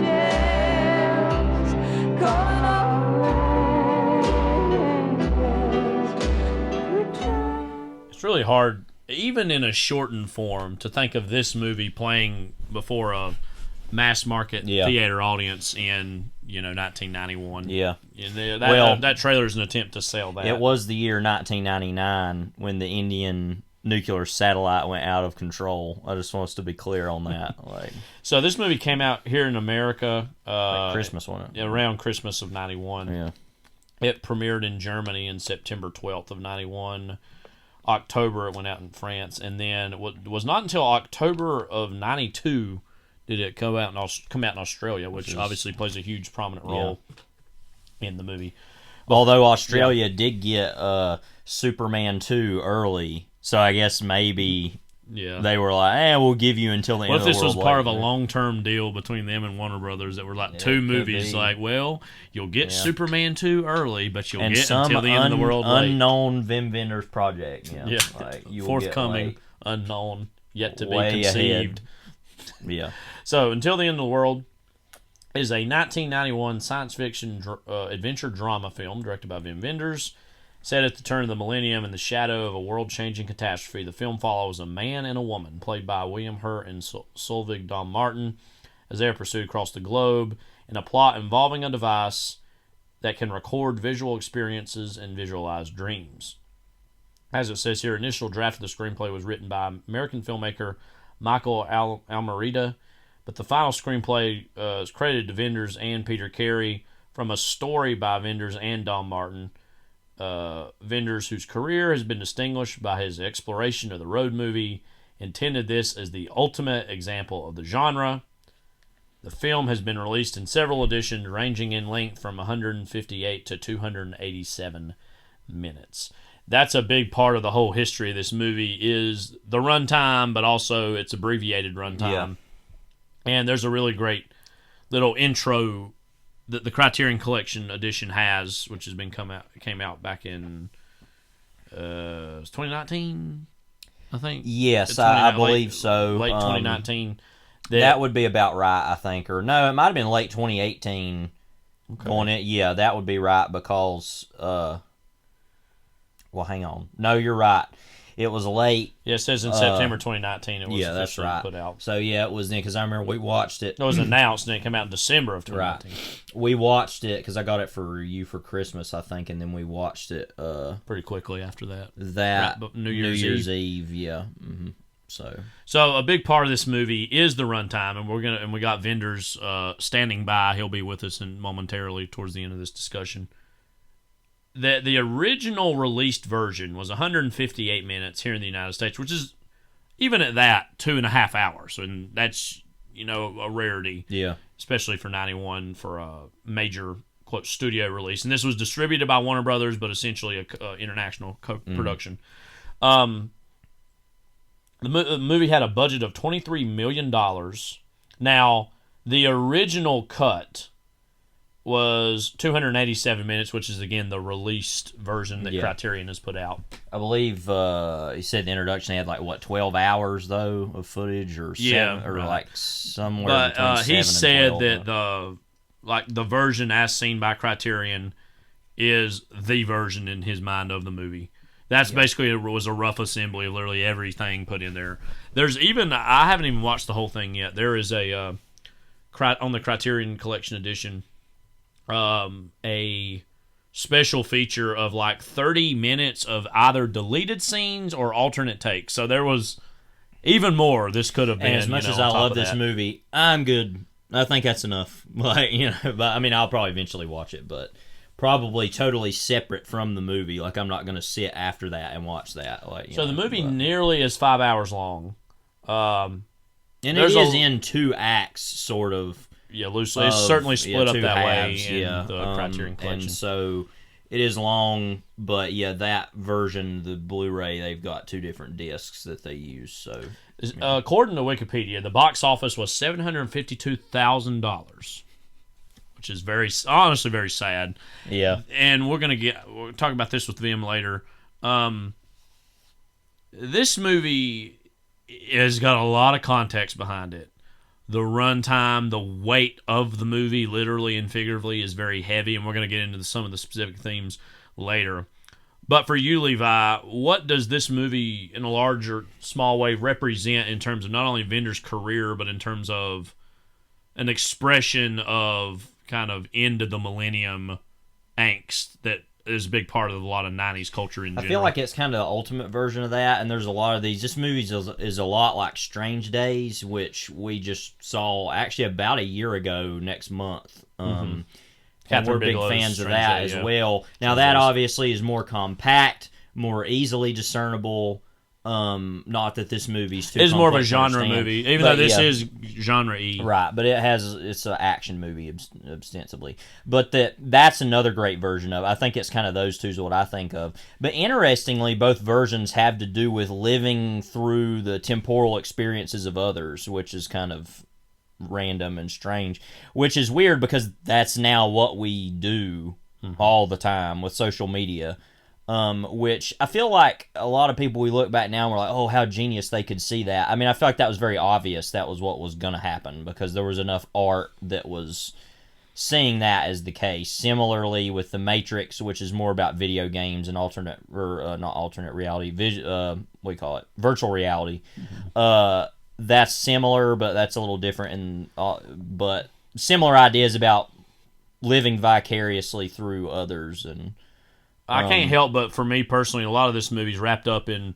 I saw it at the very end of the same year I read Infinite Jest, which is a literary version of this writ large, and it's about different things, but also about a lot of very similar things. I was reading, at the time I saw this, for the first time, I was reading Gravity's Rainbow, and I was almost finished with that, literally within like a couple days after seeing it, I think I finished it. And that is... in a lot of ways about the same things and that's kind of about chasing someone and why are they chasing them, and then it's very similar ideas I think in a lot of ways. But yeah, what I think is so impressive about this is it's just so wide ranging, and it just feels so wide open, and it's still the world that we relatively recognize. Yeah, but there are so many things that are different and new and yeah, but as far as, as a end of the millennium expression, I think it's probably the biggest one that I can think of, just because of length, but also in that sense of what it's saying and talking about and thinking about, and because it's ultimately, I think the idea of the movie, and we can talk about, because we keep joking about the phrase of it was the year 1999 when the Indian nuclear satellite went out of control and Claire couldn't care less. And that's kind of the whole point of the movie, and we'll talk about that. But really, a point of the movie, I think, too, is that, we have to survive this thing. And then once they've survived the thing, it's the technology that they now have their hands on is left behind that ultimately is the kind of apocalypse of the soul more than of the actual literal natural world. Yeah. And so I think that's a very important thought that the movie extols, that a lot of people could... It's kind of... And it's at the end of the movie, sort of, so it's kind of... And I love that about movies that have so many ideas that there are sections to them. It's like, well, now it's going to be about this thing over here, and, But this is a great example of that, about as far as the end of the millennium and where we are now and kind of what that is. I mean, it's very obvious for people to say that now and to say, it got everything right. But like I said, I feel like we talk a lot about those things without realizing how obvious that already was at that time. And so, and you could even say that with the explosion of reality television from the 70s on into the 90s. And so, yeah. I mean, there's all kinds of things that were cluing us into the fact that was going to be the case. But yeah, absolutely. And I think what's interesting, too, because I want to talk about it in the context of Wenders' other road movies. Obviously, he's got his road trilogy, Alice in the Cities, Wrong Move, and Kings of the Road. But then in its own weird way, American Friend has elements of a road movie. Paris, Texas, most especially, is a road movie. Not exactly true of Wings of Desire, although it shares very similar themes of things he's talked about before. What is interesting about this in comparison to those is I feel like, especially some of those earlier ones, there's this wistfulness and almost nostalgia in the moment of realizing that we'll almost be nostalgic for these moments in the future, which makes us nostalgic for them now. In comparison, that's kind of the earlier ones. Paris, Texas is almost like this trying to catch up and make up for lost time in the present. This is very much a projection of the near future. And so there is like a past, present, future text or tense to all of these various movies. And again, this is most explicitly the one that is most genre-y, other than maybe American Friend, which is kind of a crime movie, as we've talked about in the past. But one thing I really... Wings of Desire not being a genre movie, but is a fantasy, so that's a little different. But sure. Yeah. Supernatural elements. But what I really love, too, is that it's kind of like what you were saying. I do think he probably sitting down and when he conceived of this had a central series of ideas. But one thing I really love about the movies is you can almost feel the change of the ideas over the course of the making of the movie, which in of itself was so long. I know he's also a director who likes to shoot in sequence, which is very hard to do, usually just due to practical scheduling things. But he does that in particular, so as they're filming the next scene, if they want to kind of adjust their reaction to what has happened in the past, gives them more flexibility to do that than as if they shot out of order. It's all locked down and So he likes to shoot in sequence, for that reason, so they can kind of adjust the emotional, elements of the scenes or of the arc of the story as it goes along. Because again, what I love about the movie is, like you were saying, it kind of changes over the course of it. That early on, it feels like this kind of this younger woman having this kind of quarter century midlife crisis or early life crisis about who am I, this kind of nihilism that she has about she just doesn't really care, and then this chance encounter with these ostensibly kind of like French criminals sends her off onto the whole plot of do we want to talk a little bit about the plot? So as we said earlier, ostensibly the plot is mostly about Claire, again played by Solveig Dom Martin, who is this kind of ne'er-do-well, wandering woman who again doesn't really know what's going on with her life, who again gets caught up in this plot of intrigue that involves William Hurt, who plays a scientist and the son of a scientist who basically have stole this proprietary technology that is attempting to allow those who are blind, in this case his mother, see visually or make out images. And she says she was blinded pretty early in her life, I believe. And so it's an attempt for him to he's going around the world taking pictures and video of people that she knew or people that meant something to her on the eve of her very late aspects of her life and what's presumed to be her death. All roads eventually this movie lead to Australia, which is where his parents are and where kind of this Aboriginal culture is that's kind of seems as though it's lost out of time. It feels like it's cut off from, quote, society writ large. And in the backdrop of all this is this, again, this Indian satellite that's threatening to crash on Earth, and so there's this whole debate kind of going on in the background about whether or not the United Nations is debating on whether they're going to shoot it or not, nuke it, or what they should do with it. And I think a key aspect of this movie, too, is because it's easy to talk a lot about this movie without, for me, talking about one of my favorite aspects, which is the character of Sam Neill, who's basically the narrator of the whole story. He's basically the framing device of a sort is almost his book writing version of everything about specifically him and Claire, who's his ex-girlfriend, who he kind of reconnects over the course of the plot because he's helping her out.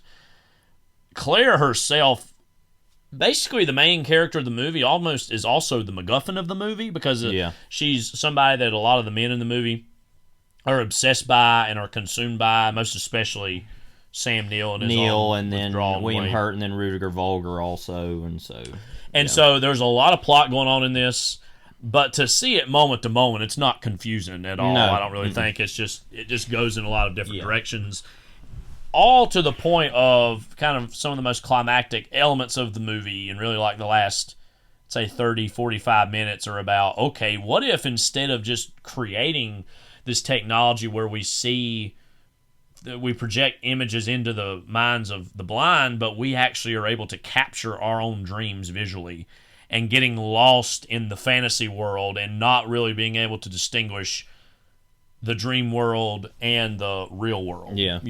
Which is very clearly a cinema illusion, and kind of, like we've said before, it's almost like Wenders is asking you at this point, why are you still sitting here watching this? Are you obsessed by this? And kind of that is an interesting question, but that you can only get with that length. It's also important to note, this is kind of a non sequitur, but that Sam Neill's narration, which I think does actually add a lot to the movie, one of the few versions of narration I could say that about, is not part, supposedly, of the original version. Essentially, it was sounds like it was all cut out. And that Sam Neill's character was much smaller of a character in the release. I feel like we wouldn't understand him at all. There's a lot of things in this movie you wouldn't understand without it being this length, but that especially, I think, is a problem. But funny enough, what I like about this movie is its plotting of events is all ruled by chance ultimately, which is something a lot of movies do, but I don't think they do it as well as this, because it all starts with her driving down the road, and then she crashes into these people who just so happen, these French criminals who just happen to rob a bank, and they need her to take the money and get it to Paris somewhere. And then that's where she runs into William Hurt's character. None of that is connected at all to each other. Directly, and that's what I like, is that, just by you think at first, this is what the movie's going to be, is her running around dealing with his money. How's that going to be 5 hours is the question you wonder. But then it becomes about all that other stuff. What's funny, too, is that how much the money acts as this weird MacGuffin for a while of going between people, and then at a point nobody really wants it or cares that much about it anymore, because obviously the criminals want it the most, but they eventually give up on it, even getting it back. I don't know how that all works out, what the deal was there, but also even William Hurt, who takes it, is literally just using it so he can travel and then doesn't care about the money itself. Claire was going to use it just to use it basically for whatever, and so everybody doesn't really care that much, and it's interesting how every single person who's chasing each person throughout the movie, by the time they get to Australia, pretty much all those antagonistic behaviors totally erode, and everybody's just happy to be there and happy to be alive because of the and apocalypse feel like that averted. And I think one thing, because I've heard Wenders talk about that he originally conceived of this movie in the winter of 77 to 78, so right after the release of, say, The American Friend. There is something, I think he said he visited Australia, something magical about the way Australia is usually depicted as us and on film and television, as it feels literally like the, quote, end of the world in terms of where it is geographically, but also the landscape of the outback is such a ruggedly beautiful place. It's a place that one day I'd maybe love to visit, or at least see for myself with my own eyes. And it feels as though Wenders is talking about, here we are at the end of the world, literally feeling like we're in Australia, but also figuratively, not only in 1999, but also with this feeling of apocalypse. And one of my favorite sections of the movie, we actually played a portion of it last week when we were going to intro talking about these movies, is William Hurt's character his mother. I can't remember the actress that plays her. Jean Moreau. And Max von Sydow is the father. Yeah. Of kind of her final moments, essentially on her deathbed, and kind of the gratitude she feels, but also the seeming disgust of the world that she's seen, but just her gratitude that she's been able to see it. Yeah. And her on her deathbed, kind of with her last moments with Max von Sydow. And then outside of all that, what to me is 1999 represented to me on film, period, is that kind of big celebration party that they have with all the music that's going on. That to me feels their rendition of the Elvis Costello song from the soundtrack, which we'll talk about the soundtrack later, but it's weird to hear all those instruments of that. But it just feels like this raucous in the best way, joyful party. Yeah. And that everybody's just happy to be alive, happy to be with one another's company.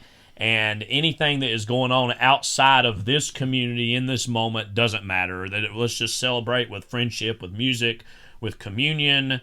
In its own way, to me, a very deeply spiritual moment of an already deeply spiritual film. Yeah. I just really love that act of communion. And again, even in the midst of that, this death of this person, right. And that's kind of the point of it too, I think. And that again, the whole last bit of the movie, which becomes more explicitly this commentary on media, on the visual medium. And I saw an interview with Wenders that backed this up as well, that one thing I was thinking a lot about while watching it was the decision to have so much of this movie be narrated by Sam Neill's character, who is a writer, a man of words, a man of letters, and to feel like he's being outpaced and replaced by the visual medium. And that's essentially the story of the 20th century writ large, was obviously with film and photography, the primacy of the visual medium in the 20th century,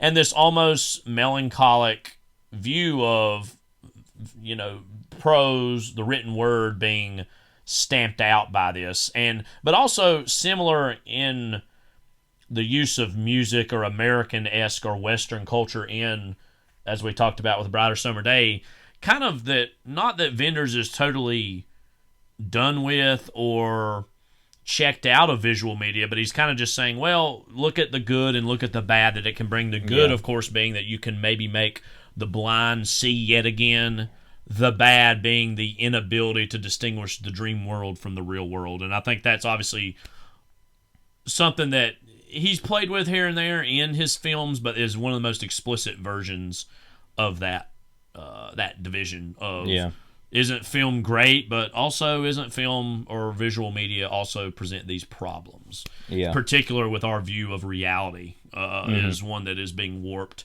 by the digital world. Some of the most haunting sequences are towards the end, and it was at the time groundbreaking kind of high definition technology was being used to that's one of the project the dream sequences in the movie. That's one of the questions I have for Vim later about some of that stuff, so I'll ask him about that. But he also even said that he wanted to take some of his own home movies of his own childhood and project those into Solveig Dawn Martin's kind of her version of her childhood, and kind of to play with and distort those images. And it's one of those things that some of the imagery that produces in the final bit of the movie is something that you can't help but look at and be consumed by, but it looks garish and nightmarish to a point, but it's something that the characters themselves can't turn away from. Right. And again, as you said, I think it's easy to look back now and say, oh, like, this predicted our world today, blah, blah. It was already predicting about the world of 1991 while also predicting what our future decades were going to be, right?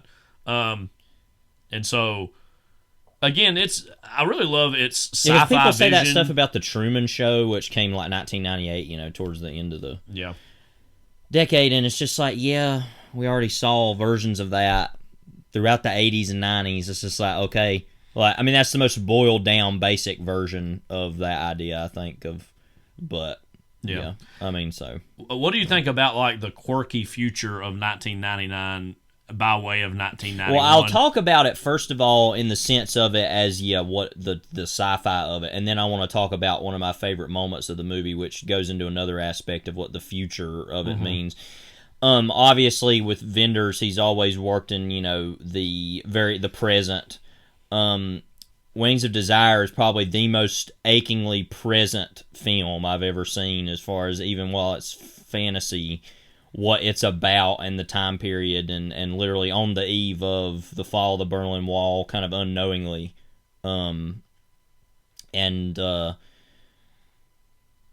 so he, usually make movies that are very much about that. Even something like The American Friend feels very futuristic in a way of just the imagery and the lighting from Robbie Mueller and his photography. Who shot this as well. Right. And so those feel very present. This, it's weird, and all the technology is still very analog, but we laugh, and even Wenders in the introduction laughs about the bounty bear. It's like searching. Basically, their version of Google or some search engine. And they're like looking for people that are bountied, and there's all these little things that are clearly like, and they all use, obviously every like new movie is a version of this, or every, like, I should say, futuristic movie, which is something that I think we've predicted falsely, actually. It's not that the technology doesn't exist, but it's just not something that's a reality. Is video conferencing or video calling. And that, yes, 2001 we have saw a version of that. Right, we have FaceTime. Yeah. But no one uses that. Everybody texts each other. Well, there are a decent amount of people who use it. We don't personally use it, but right. yes, I'm saying most average people don't do that, which I think is actually an interesting failure of the movies or TV that have predicted that. That's like, oh no, it's even worse. No one actually wants to even see or talk to each other physically. It's all through words, and people are afraid of talking on the phone, which I find laughable. I'd rather talk to somebody on the phone than text with them, but that's a very different opinion than most people I know. would say. That's what I'm saying. So I don't get that at all. Well, sometimes when I'm calling somebody, I feel this immediate pressure of like, oh, they're about to be on the phone, and then once you're in it, it doesn't matter. You just get past that initial problem, but people are too afraid to confront that, I guess. I don't know. Anyway, point is, that's a whole part of the movie. Then you have just the cars are a little bit different looking, and everything. What I like and what I appreciate about movies like this, their depictions of the future have that futuristic outlook about itself as far as everything looks, but also this decrepitness and this decay and this movie definitely has that, about streets that are just not even like look really bad or like there's like a war going on or anything. It's just like everything just looks like it's kind of been abandoned and just kind of left behind. All this like detritus. Like I think about that in the beginning of the movie. There's the part where she's leaving Venice, and she's gonna go to Paris, and there's that part where she's driving. There's like this big traffic jam, and then she just literally turns and like drives through the woods, and there's like this real big highway that's just been left there and nobody uses anymore. And there's just all these things about showing the future as a just an expression of decay, as in, because you show that along with all the advancement, because then you have all the things that have been left behind. And I think that's a very accurate portrayal of that, because I think about that, if you go up, this is specific to us, but if you go up to Lenore and you drive up and down through there and you see all the old furniture factories that are just sitting there, and all the factories in America that just sit empty all the time, and they don't even care enough to tear down. That's what the future looks like more than anything, is just the past, but nothing. And with a fresh coat of paint sometimes. Right. And so, I think that's an important distinction. And there is enough of this in here where it's very futuristic. But I think there's also things that we as Americans or other international audiences see as futuristic but actually do exist, like that Tokyo men's like hotel where they're all in those like very small cubbies like that's actually what that looks like in Tokyo and Japan and different places, but to us that feels so futuristic. So I think it's a very complex amalgamation of different thoughts about like recognizing what's already there, recognizing what's not being used, and then recognizing what could be used. And so I think this is one of the few movies I've ever seen that does all that.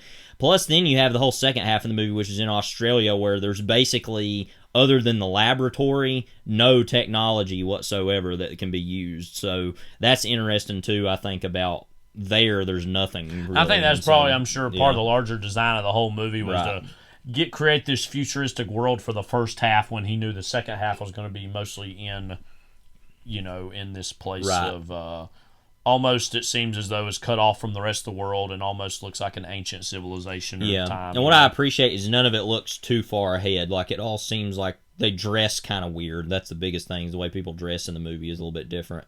But then you even have William Hurt, who's dressing like this very, like, noirish figure. But not in the sense of somebody like Rick Decker in Blade Runner either. I mean, it's like very 40s-esque version of that. But I want to talk a little bit, since you mentioned it, of the William Hurt, Solveig Dunn-Martin romance. Mm-hmm. Doesn't it feel at least a little bit remote?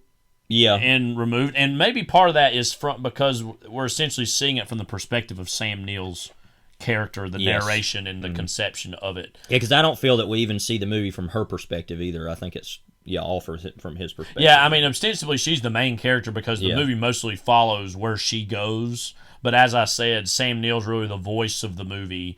And both of these characters seem somewhat remote and in their own head, and are able to experience some modicum of joy in the moment, but it's one of those things kind of when left alone to their own devices is when the despair and the creeping anxiety comes in. And to the point where, another thought I had about this too was that, their romance is almost one of convenience, and because, we're just two beautiful people and you seem mysterious, you seem like you know where you're going in life, when really it's to basically pursue this dream that other people have. And then again, Sam Neill's character is one that is pretty content to just live his life as a writer in this stationary place, but then gets dragged into this big remote thing.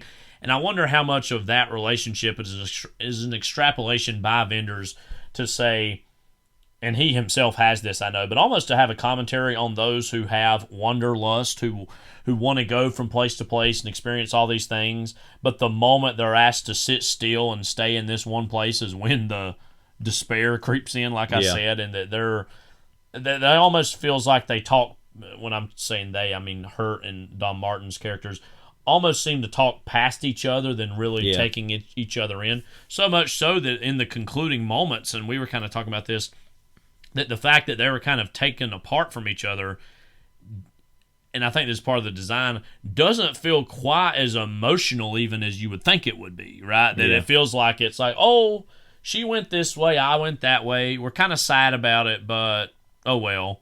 Yeah. And I think Dunn-Martin's character is probably in a position to move on more than he is because he lost his parents, lost this mission that he was a part of. Yeah. And so what did you think about their kind of those two characters and the relationships they have, but also separately their arcs? I think that they are both very like I said, more remote. But I think they work for each other in that moment of being that remoteness. Because Neill, you can tell with him, and even Rudiger Vulgar to an extent as far as what his character is, and we didn't mention much about him, is just a bounty hunter looking for the William Hurt character. That's one of the great cinematic moments ever when he gets off that one bus that they're on, and it's like the Lou Reed songs playing. Yeah, What's Good or whatever. And he's like got the dark glasses on. Yeah, because it's on, them. Like, it was them fighting, and he kind of walks up and sees it happening, and all time moment. Yeah, but or camp or whatever they were in, basically. Yeah, it was a RV or whatever. Yeah, because he saw what was going on. Yeah, but anyway, I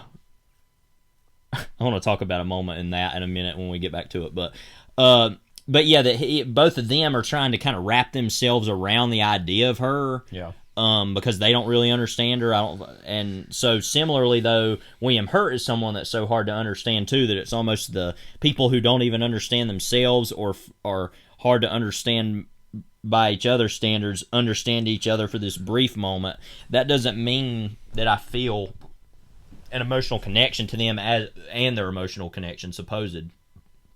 especially in relation to something like A Brighter Summer Day, which is I feel like very clear emotional movie in a lot of ways. But I feel like the emotionality of this is in a different way, the whole movie. Like, one of the other things I was going to say about the future aspect is one of my favorite moments in the movie. It's very obvious, but I feel like it's really great, is at the end when he has written the novel and she's going through the withdrawals of not being able to see the dreams anymore. And he gives her the novel and basically says, I need you to read this. And she reads it.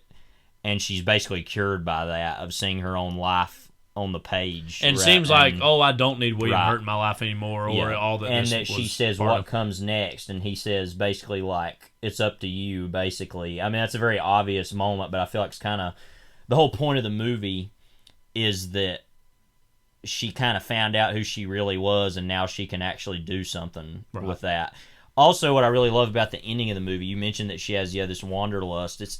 It's actually, I didn't think about this until you said that. The fact that the very ending of the movie, which is randomly one of my favorite movie endings I really love, is it's her birthday and they all video call her, some of the people, and she's up in like the International Space Station, basically. Yeah, I love to. It's like the end. She became basically like a research scientist / astronaut. But here in the 11th hour. That is an interesting way to say two things at the same time, of saying she is still getting to explore and search, but literally sitting in this like capsule, basically. And so it's a weird kind of having it both ways, of like she's finally content enough to sit still but also still explore. Is a very interesting ending. But I love too visually the movie begins and ends with seeing the sphere of the earth itself, and I think it's actually one of my favorite opening title cards I can think of actually was in this movie. It's actually interesting too that if I remember correctly, it's seeing the sphere of the earth is at the bottom, I think, at the end of the movie, where it was at the top at the beginning or something, and so it's almost like the same image circular, but different. And so and interestingly, I realized that watching this again, because the final scene technically between them in the movie, between Hurt and DeMartin, is them in the laboratory, and then she basically is kidnapped by Sam Neill, more or less, and taken away. But that their kind of last scene is them in that bar meeting briefly, but that never actually happened. Yeah, it was in Sam Neill's imagination of thinking about that's how he, quote, wanted to end it. And you almost, I don't know about you, almost wanted that ending, but then it does feel more emotionally true what he says really happened. And so I wonder, though, what actually happened to him, because he basically disappeared from like because the government was after him. It shows him going to his father's grave. Right, and so like I don't really know. It's basically implied that him and that other that Australian Aboriginal actor left and went somewhere. But I find that interesting that we never actually really know. And I think that's funny. He enters his fog and leaves his fog. Right, and it's kind of just like, wait, who was that person? I don't know. So that's interesting. One little acting bit I really loved from William Hurt was him kind of rubbing his eyes, especially early on. And it kind of gives him this like mysterious quality, but then you realize like this whole man has been going around scanning these people visually, and like the visual stimulation that requires for him, because there's also an aspect of that she becomes the perfect person to see, because she has this kind of this invisible force-like perception that she is I think they say at one point like the ideal, I don't remember what term they use, but the ideal seer, basically, and that he's somebody who's kind of wore down by those images, but she's like a fresh, person to use that lore. But and to go along that line, to kind of switch gears here, I think it's an incredibly funny movie too, and very positive for what it's about. Well, that's what makes it more impactful at the end of the movie, when it has the sections about them being obsessed by their own dreams. That's almost horrific. Yeah, that's feeling. like the gloomiest, nihilistic aspect of the movie. Yeah, we were talking about this early on, and we might have hinted at this earlier. For all the stakes of the first half about the international intrigue and this cat and mouse game, it never feels like, and I mean this as a compliment, it never feels like dramatic or like tense and exactly. It feels unlike like something like Gravity's Rainbow, which is funny but also has very definitive stakes and is very dark and nihilistic. This is almost the opposite of that in its own way. But, same can be said of Infinite Jest too. But as you said, like it's almost like, because Vogler, am I saying that right? Vogler. His character is this, detective trying to follow her, and he has, I think, every right to be pretty mad at her and William Hurt, but he basically just becomes their friends, and then just, oh yeah, I'll go with you down there. Nothing else going on in my life. I'll just go hang out in Australia for a while. Yeah.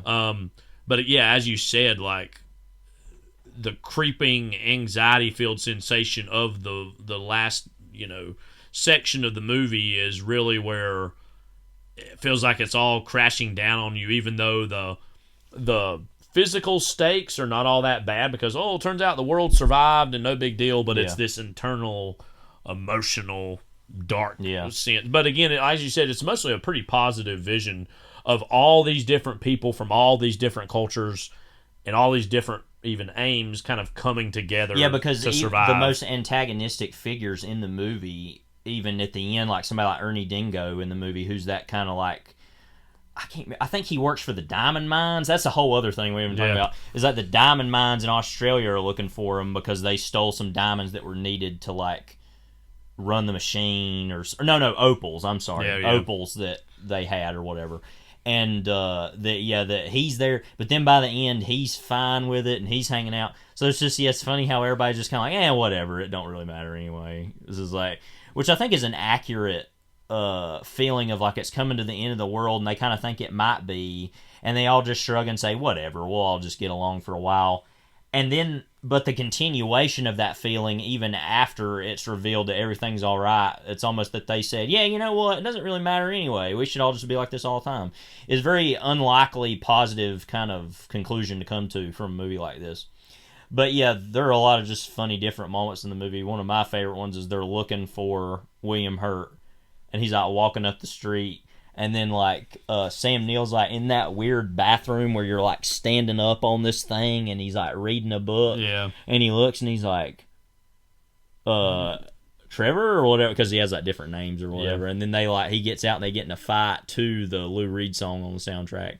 And so there's a lot of different, things in the movie. They're really funny, I think. And William Hurt, just for clarity, he plays Sam Farber, alias Trevor McPhee. Right.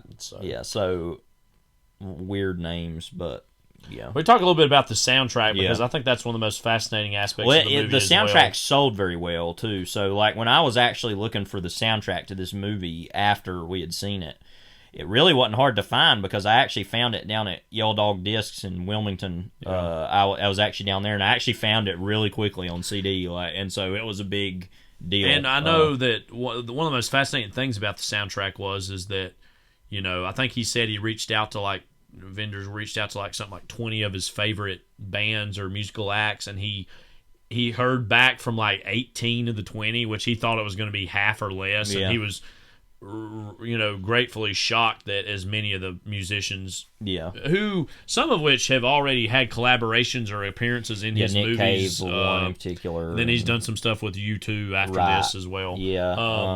So we have Julie Cruz, Talking Heads, Lou Reed, Can, R.E.M., Elvis Costello, Patti Smith, Depeche Mode, T-Bone Burnett, and then a lot of the music is also Graham Revell did some of the actual score. Has a Peter Gabriel song in it too. Well, I want to talk about that a little bit because this version of Blood of Eden is a little bit different because then it was used on Peter Gabriel album. The album Us, which is probably overall my favorite Peter Gabriel album, maybe other than So. It's always those two. But that was kind of controversial because I think he, it's a long story, but Peter Gabriel owed Geffen an album, and that was one of the songs that he had written for that album. But he randomly recorded a different version of it that actually used Sinead O'Connor on it for this movie or whatever. Because it is a different version if you listen to it. Yeah. And it's such a big moment in the movie too. That's what's so kind of funny about it, is it's used for that. And then they refused to let that, they were fine for it to be in the movie, but they refused to let that be on the soundtrack. Probably because they recognized that few people saw the movie, and the soundtrack, they were like, no, we got to keep, because that was a big deal. And so they were real anal about allowing him to even use that song in the movie. And they had this whole animosity between him and the studio, or the the record label about that or whatever, and so that's random. But which is funny because, like I said, it has this big prominent place in the middle of the movie, and then it's not on the soundtrack. So, which is funny. But do you have a favorite song from that? Mine would probably be that song, "Blood of Eden." I know. Well, from yeah. Peter As far as the rest of these, probably the Lou Reed song, or I really like. It's a weird song, but the Nick Cave song. Is like really different and almost weird. You could say is the title track. Yeah, almost. I Love You Till the End of the World, and then also the Until the End of the World by U2 is really good. Yeah. Sax and Violins is pretty good. I mean, it's just a Talking Heads song. That was right around the time they were breaking up too, though, right? Yeah, it was like at the very end of their career, together, basically. Of as a band. I also like Lou Reed's "What's Good," mostly because I mean the song itself is good, but I just can't get that image in the movie out of my head. Well, also them fighting on the ground and then him showing up like looking like that. Yeah. I wanted also to say something about the REM song we were just laughing about, just because we're relative REM fans. Yeah, I mean, I like what I've heard, but I'm not listening to album to album. You know, but I love doing Michael Stipe impressions. Yeah. And in that song, there's a part where it's something about the battle is won, and we were saying him as like a substitute math teacher, like 2 minus 1 is 1, like and doing all kinds of stuff, and 3 minus 4 is -1. But anyway, I would never do an impression of like. Somebody I really loved and admired, though. I mean, no offense to Michael Stipe, but nobody like Wim Wenders, for example. I could never do. That'd be so disrespectful. I could never do that. And also, like, if I were to do that on here and say that he was actually on here, like, that might even be like a legal issue. Yeah, I don't know. Yeah, like a cease and desist, sorry guys kind of situation, as Steven Spielberg once said. So I'm just saying I would never do something like that. That's just crazy. You know, to do an impression of Wim Wenders on a podcast, like who would do that? Who is that for, anyways? I don't know. One thing to talk about too with this movie is again the international aspect of it, and a lot of his movies take place between all these different places and cultures. Yeah, I really love how transnational this whole movie is, and that it freely goes between all sorts of different languages. Like Venice, Paris, Berlin, Moscow. There's not really in Tokyo, Beijing, Japan, Tokyo, San Francisco. Oh, it does go to San Francisco. Australia. I was going to say I don't really remember much in America, but there is that San Francisco everywhere section. Possible, basically, and so I think it's filmed on 4 continents. And and that only adds to the epic feeling nature of the movie, is that you feel like you're getting a slice of most of the world in a roundabout way by doing that. Now the question remains, and we can pose this with A Brighter Summer Day while we talked about it. Is this film, quote, too long, and what is, quote, too long for a film? And the classic Roger Ebert quote that everybody brings up is, I'm paraphrasing here, but no great movie's too long, no bad movie's short enough, basically along those lines. Could stuff be cut from this? I mean, sure. Yeah, but I mean, it was, whether they liked it or not. But I mean, even in this idealized version, sure, but I think, to become a great filmmaker, or to have the canvas of a great filmmaker, and to get to do a length of a movie like this, sure, things can be cut, but part of why we love seeing longer films like this is to see a director kind of fully embrace the length and size of what they're, they're trying to do. What do you think about that question with this movie of, is this, quote, too long, or how long is too long, generally speaking? Well, in general, I don't think you need to make a 5-hour movie all the time. Well, we don't get them all the time either. So it doesn't matter. Yeah. But I feel like this movie totally earns its length. There's nothing I would really take out of this version of the movie, believe it or not. I mean, I actually think of the 2 movies, A Brighter Summer Day probably... And I don't think it should lose anything either. But if you're going to shorten either movie, I think it might actually be that one, just by nature of the scope of this movie so big and what it's about. I forgive the movie for its length, not only just because it's great anyway, but especially because you get to that point after everything's fine where it's like, okay, but now actually here's what the movie's about. And so you can forgive a movie easily for that. It's like we talked about with Beau's Afraid. I don't love every section of Beau's Afraid, but the good news is there are so many of them that it doesn't really matter, and you can just move on to the next one if you don't like that one. Like, you know, like I'm not that crazy about the section of the girl drinking paint or the stuff with all the play, all that, but it's like, okay, well then I'm into the stuff before that and after it, so whatever. This, thankfully, I'm into all of it, but even still, it's like, oh, well, now there's another section that we have of this, and it's about this thing. And so I think that's a good method of making a movie this long, is to just... And also, it's all for that payoff of emotionally. I think that's why A Brighter Summer Day works, is because the emotional payoff is bigger because you've had more time to sit with it. It's like what you referred to with Heaven's Gate earlier, is that is another movie I wouldn't really... And you could cut stuff from it, probably, but that's not really the point, because when you get to the end of that movie, the whole point of that is the emotionality and the kind of anger that you feel while you're watching it, is a positive, I guess, anger towards the characters and the situation. Is unlike anything I've ever seen. So you don't really get that, like I said, even with television, I don't think. It's very much of a filmic and cinematic I mentioned this last phenomenon, week. I think. I mentioned this last week, too. I wonder if this had been made now, a version of it, it probably would have been a miniseries, because I feel like now we have more directors that are comfortable with working in television as an artistic medium that it probably would be. But again, to your point, I agree, I think this movie works best as a film because of that nature almost of a movie in a good way, but just exhausting you or wearing you down. And the length is part of the point of the movie in terms of going that full arc as opposed to having that arc split up into, you know, multiple sections. But, you know, it's a tough ask for most people to say, hey, do you have like 5 hours to spare to sit down to watch this length of movie? But again, there's not a lot of things like this or A Brighter Summer Day, so on special occasions, why not open yourself up to it and see what it has to tell you, or, you know, experience that way. You know, how does this fit for you in the larger oeuvre of Wenders? Where does this rank? Well, I think his best movie is probably Wings of Desire, and then Paris, Texas, kind of along with that.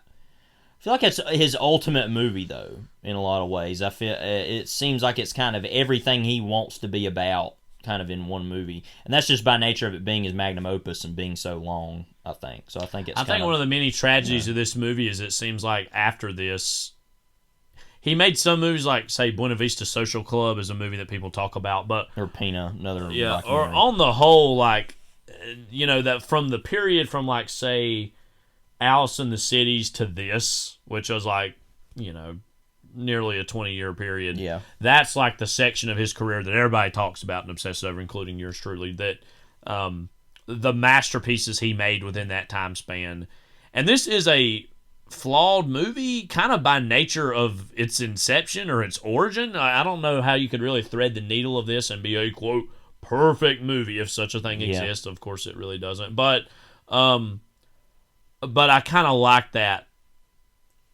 almost semi-unfinished quality.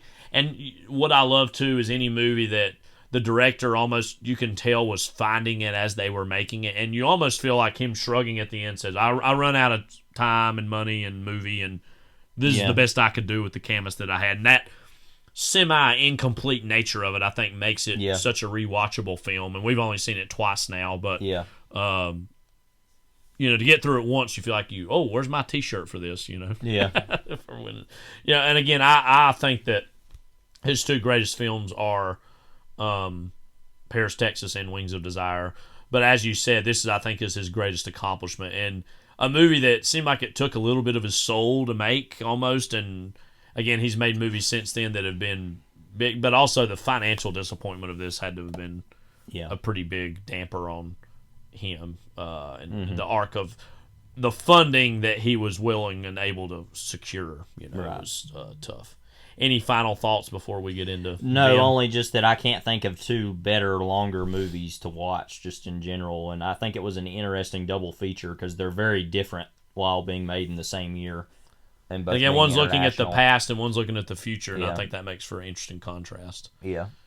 So, We're going to take a very, very brief break, and then Vim is coming back on Overlapping Dialogue. It was a miracle I even got out of Longwood alive. This town full of men with big mouths and no guts. I mean, if you can just picture it.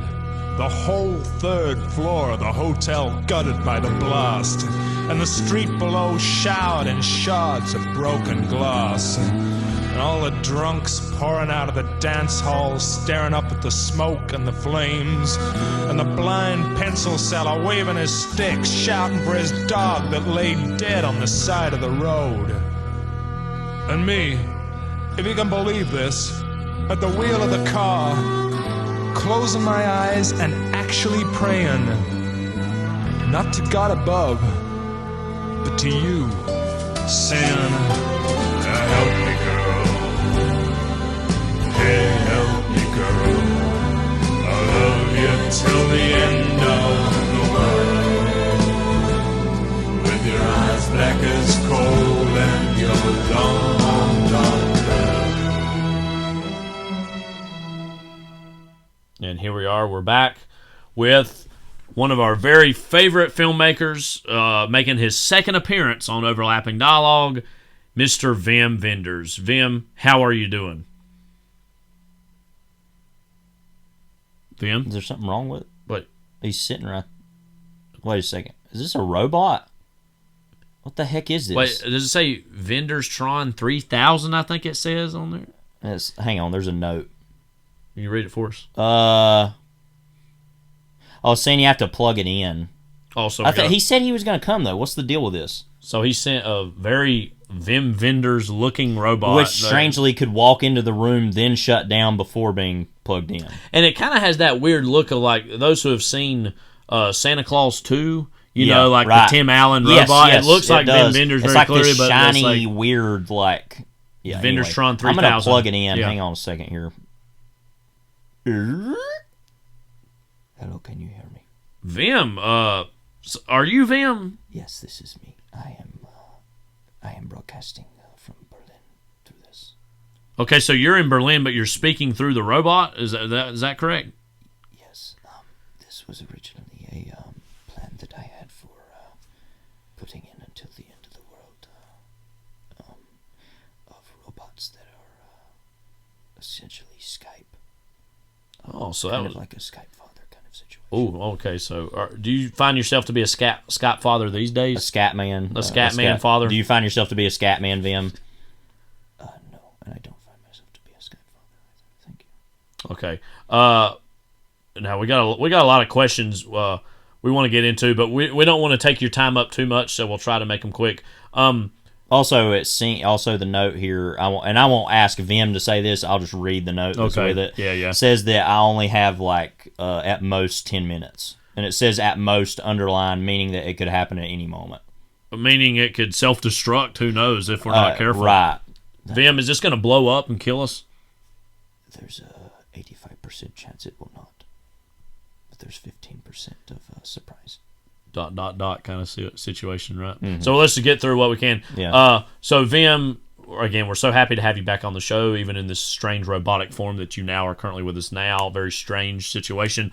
How gratifying is it for you to see that this film has finally gotten the level of distribution that you so wanted it to have nearly 30 years ago now? Well, it means very much a lot. The VHSs and the DVDs that were released at various points were quite poor quality, that I was not consulted. Warner Brothers is not the best studio to work with in these situations. I've always heard if you see a cop, warn a brother. Am I right, Vim? You got it. So the thing is, now that it's been changed into Max... Max is the one to watch. I have been waiting for them to call and put this movie on there, because it's on the Criterion channel, but I would like even further distribution. What I did like is that the Criterion collection brought the movie back to life in many ways and had me to be a consultant on it. And that was an impressive turn of events. one thing, Vim, that again we're so grateful that this movie's gotten the wider release is there's been talk of maybe making Pop Funko vinyls of the characters in this movie, and to really, try to strip mine this IP, this valuable IP, for all it's worth. How would you feel about this being a more merchandised movie and something that people really, And before you get into all the question, answering that question, Vim, an additional question: would there be, first of all, a Sam Neill that you would be able to buy with the typewriter? Mm-hmm. Because if there's a lot of this crap nowadays with like stuff. Ooh, you have to buy that, or you buy one action figure and it gives you a piece of another action figure, and then you buy all of them and you get an action figure all crass, together. So juvenile. Yeah, which I've been wanting to do with the Dune action figure, so I can have a Raban, Dave Bautista version. So are these Pop Funkos going to be made for the fans? I'm not done with my question. Just a second. Well, that is the ultimate question. But also, is there going to be a Ruger Volger with or Vogler? Sorry, is actually how you probably say it. Is there going to be one of him that you can have detachable sunglasses so that you can replay the moment in real time of him to What's Good by Lou Reed? Like, what are your plans there? And is he going to have an additional opal that he was going to take as his services being rendered? What's your answer to all that? Well, many questions from you. But please take your time. My first answer is I have absolutely no interest of doing any of that. Secondly, Rudiger Vogler's birthday is actually going to be, I believe, a week from when we are recording this now, so just a few days after it will be up, I think. Happy birthday. He's still with us. Yeah, I believe he's going to be 81. Is that correct? Yes, that is correct. He's still very in shape. Hmm. We go play racquetball really? down by the schoolyard sometimes. Just because it's a good area there. Healthy area. Not as much Schwein around that area. Mm-hmm. But you're not all that interested, again, just to reiterate, of the Pop Funkoization of Until the End of the World? No. Okay, well, can't all be sellouts, I guess. I had a question, actually, about something that I forgot. It's a shame you don't write these things down and really plan it out. Yeah. And kind of go off the cuff with everything about what's going on. Yeah. Do you remember, Kyle, earlier I had some question I was going to ask him about something about about the computer stuff. Right. Because that was kind of a bit, you talked about that a lot in the introduction on the Criterion Collection about the computers and kind of what it took to actually this early high do definition all that. technology. You mentioned about the fact that it actually kind of partially destroyed some of the hardware and the software, of which there could be no comparison by the end of the soft and the hardware. Do you feel any guilt over that, or are you just kind of... Do you feel complicit in the destruction of such items? In the destruction of private property, or are you just more interested in doing what you want to do? Or is that just how you roll? I felt very little remorse about that, because whatever it takes to make the movie is what's going to happen. They were able to kind of revitalize all that equipment very soon after, but I was going to be damned if I was going to, lift a finger to help. So is that, in your own way, a way to kind of, be a Luddite with regards to the technology? It's you fighting back against the technology in your own way by destroying it. Yes, this is why I tried to do black and white for such a long time, until Robbie kind of talked me out of it and got me to do color. Although he would later do a lot of his work with Jim. Jarmusch. Yeah.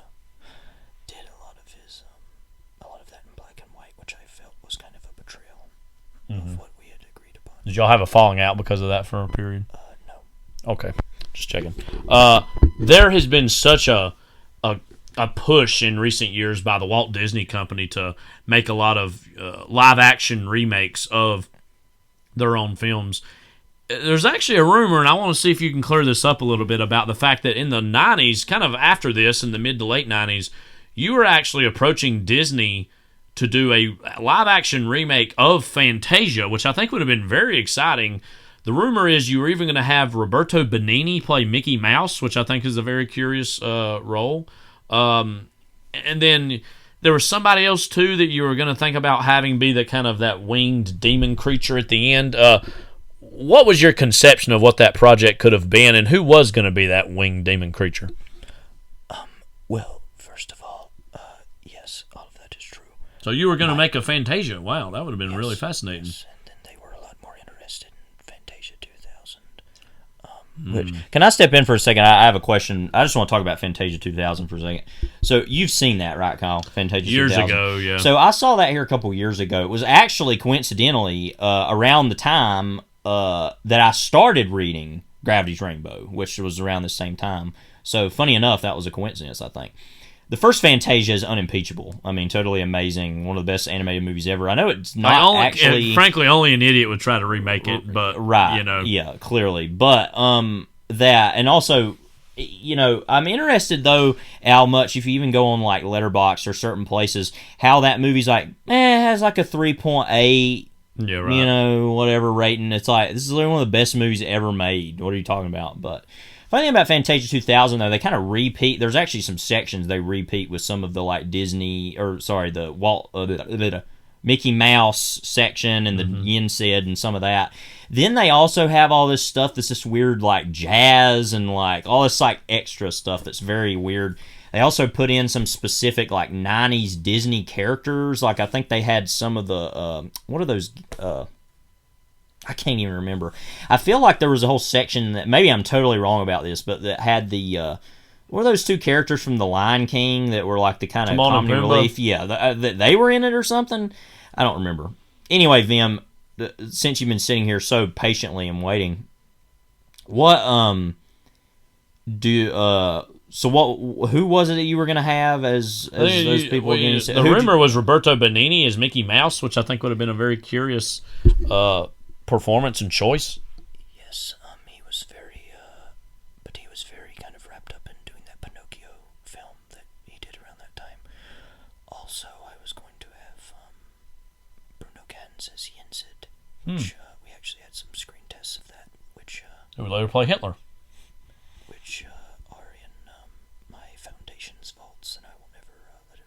Oh, come on, Vim. You got to do it for the fans, Vim. Kinda, you know, somebody who I would think would be very against the idea of the Disney Vault, or the Yensid Vault, if you want to put it that way. So do you call this the Yensid Vault, where you have this, like... Yensid 2.0 like, Vault. The Yensid 2.0 Vault, where you have the Bruno Ganz Yensid performance. And if we at the Wim Wenders Institute on social media, will they reveal the existence of this, or flatly deny, only proving that it exists? I have multiple yeses and answers to those questions, but I don't feel the need to clarify them. Very good, very good. But so who was it that was going to be the winged demon creature? Because that's what I really want to know. Because that's that whole kind of section of that movie. It's the, what is that called? That section. It's Bald Mountain. Yeah, something. Something like that. Let's not ask the person who would probably Not know. on Bald Let's Mountain. look it up. Okay. Yep. Yes. Not on Bald Mountain section of Fantasia.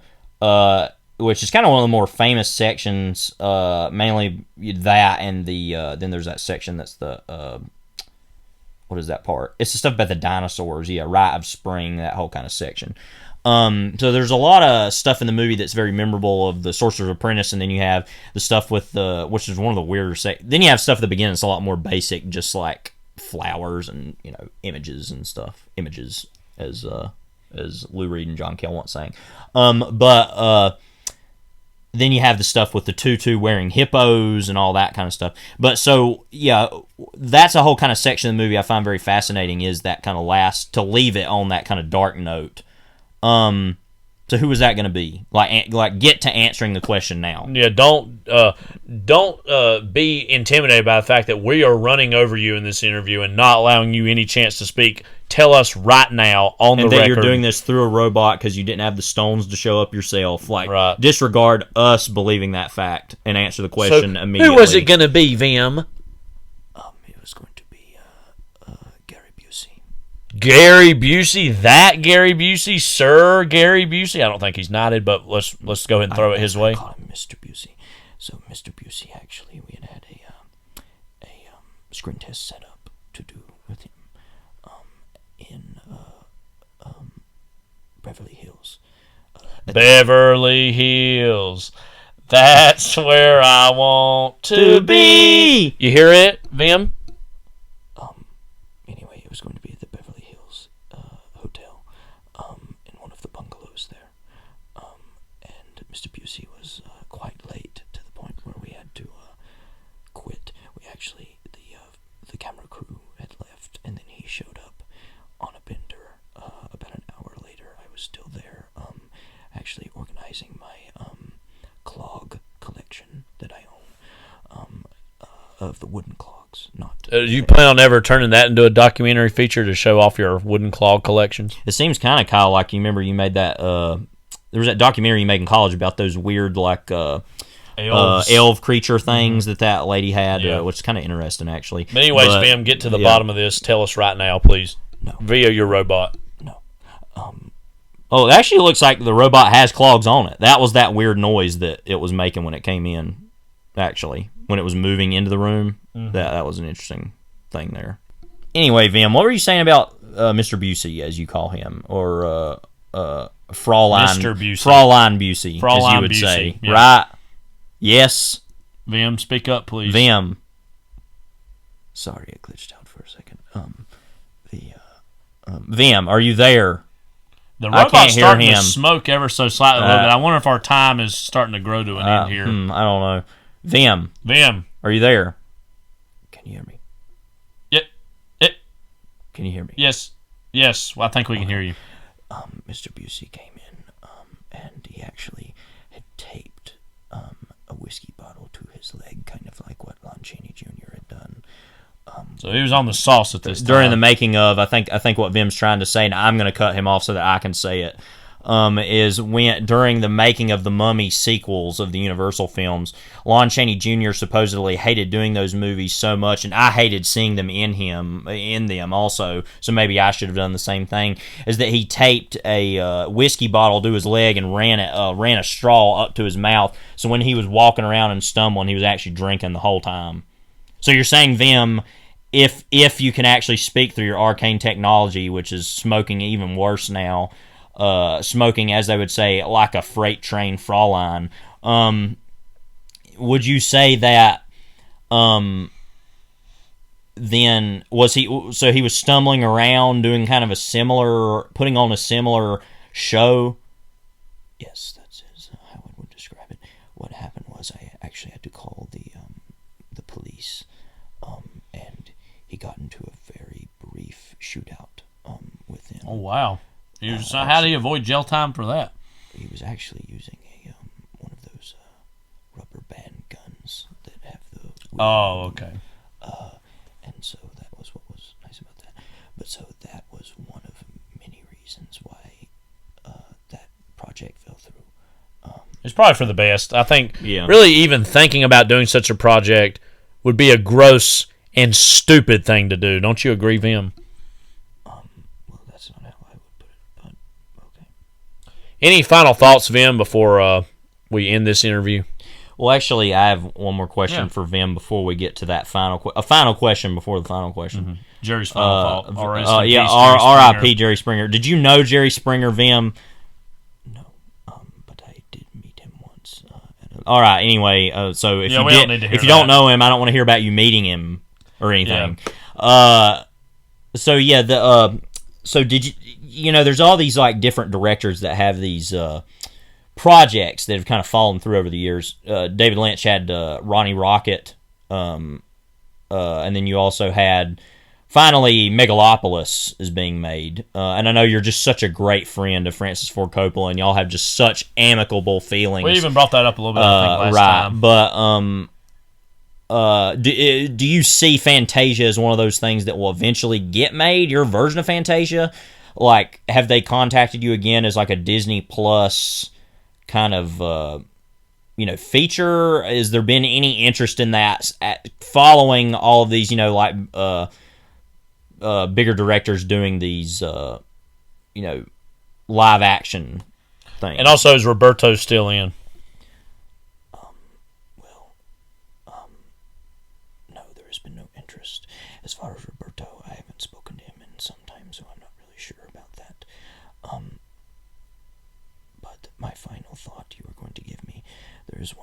Actually, Vim, sorry to say. Oh, wait a second. Hang on. It's smoking. We got to put this out.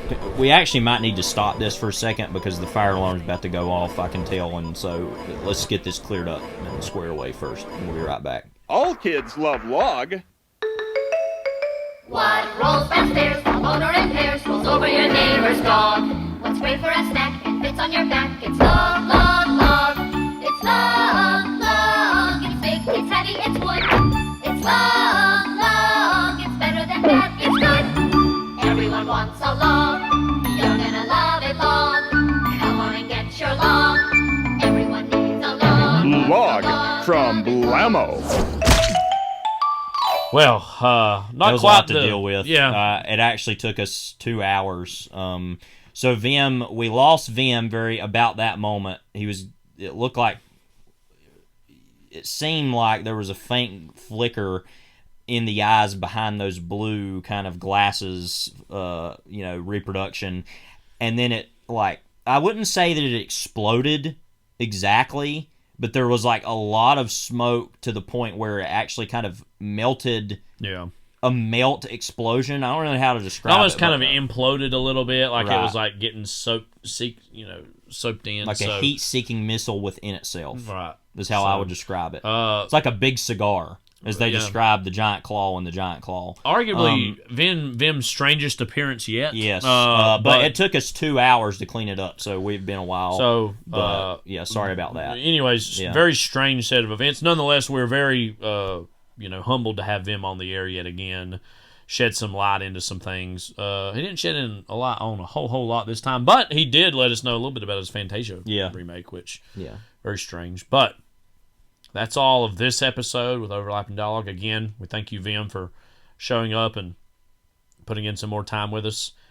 But next time, Jeff Probst, what have we got cooking? Stay tuned for scenes from our next episode.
Both of those movies you just heard from 1992 as we continue to move through the 90s.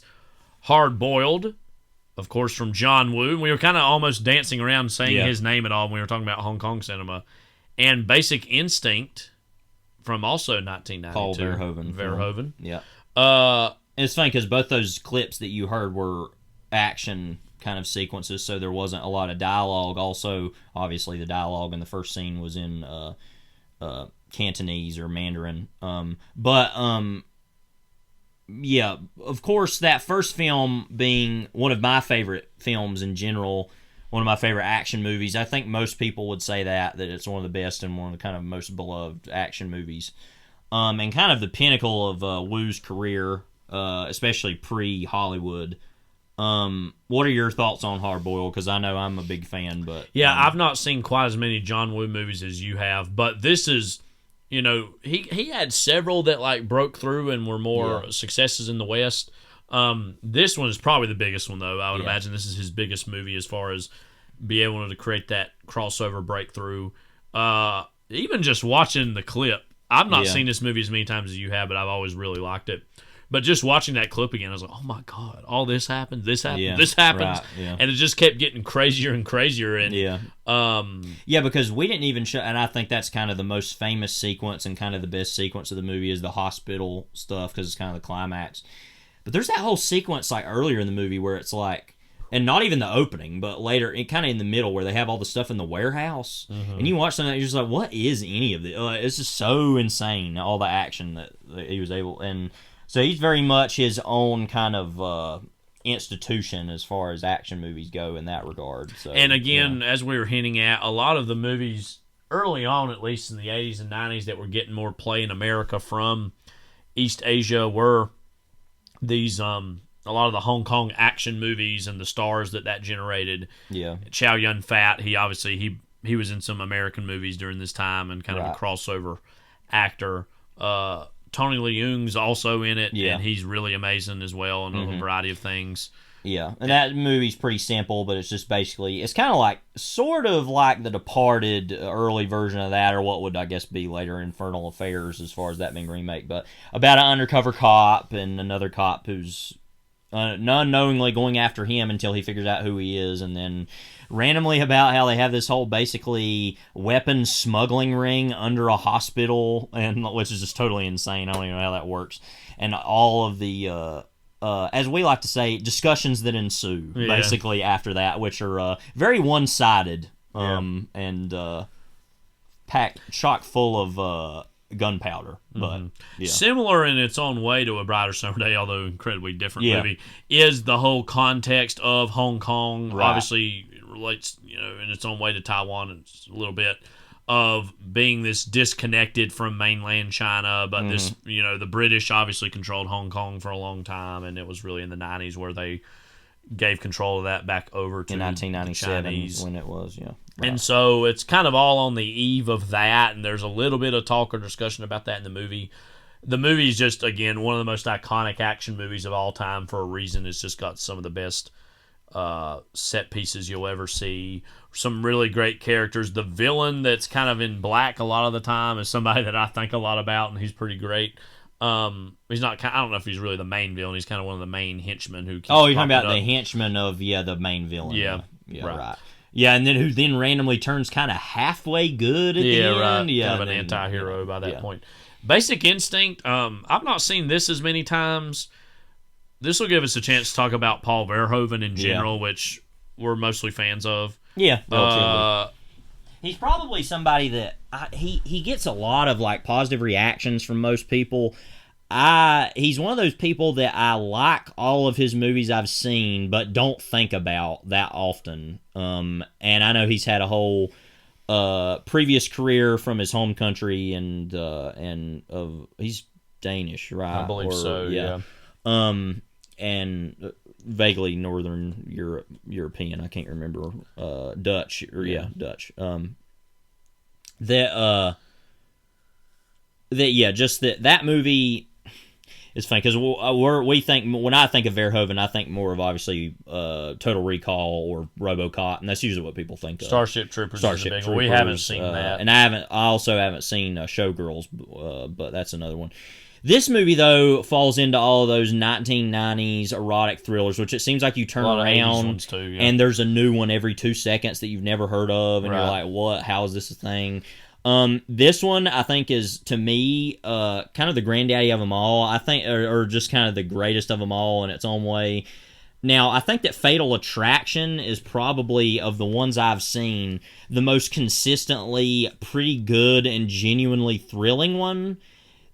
But this one just takes it to another level on the cheese-o-meter. Like, it's just so goofy. So many ridiculous things going on. So profane, so crass, so violent, so easy to love. Yeah. Just such a train wreck of a movie. You just can't look away. It truly is something else. And I'll talk more about my experiences with this movie next week. I won't go into all that, about when I first saw it and kind of what that meant. You know, there's been a lot of discourse on film Twitter in recent months and years about erotic thrillers and sexuality in movies. And I think one reason why people hold this era and this genre in such high regard is because it was one of the most sexually promiscuous moments in American cinema, especially where there were movies regularly being made that kind of were on the edgier side of sex, which, again, violence is more traditionally accepted. That you're surprised with American this movie movies. and others how they didn't just get a straight up X. Like, I'm not really sure, or NC-17 by that point, but right, yeah. So I think out of the pairings we've done so far, the 90s, these are the two that don't directly relate to one another as much as the other two we've done so far. But nonetheless, they do represent this era's depictions of sex and violence. Hard Boiled is not a very sexual movie or sensual movie, but they're both, like, you know, I think in good ways, like zeitgeist grabbing movies of their era, and they're slick stylistically, and they're both very different, but also represent 90s cinema in its most kind of slick, as you said, ways. Right. We're gonna have to compare the leading men of Chow Yun-fat and Michael Douglas. Like, what are the similarities there? We're gonna have to talk about that next time. They're both men, but yes, both men who scream in both these movies. Okay, or what is this? Some kind of joke? Like, you know, but literally Michael Douglas. I mean, we'll talk about him next week. But just what a I don't know if we've really talked about him much. Yeah, before but this. I do love Michael Douglas genuinely, but he's also one of those people that I love for other reasons that are like, wow. Yeah. Just that he took it to that level all the time is just something else. But anyway. So this concludes yet another episode of Overlapping Dialogue. We're glad you can join us. This is Kyle. This is Levi. Take care. God bless.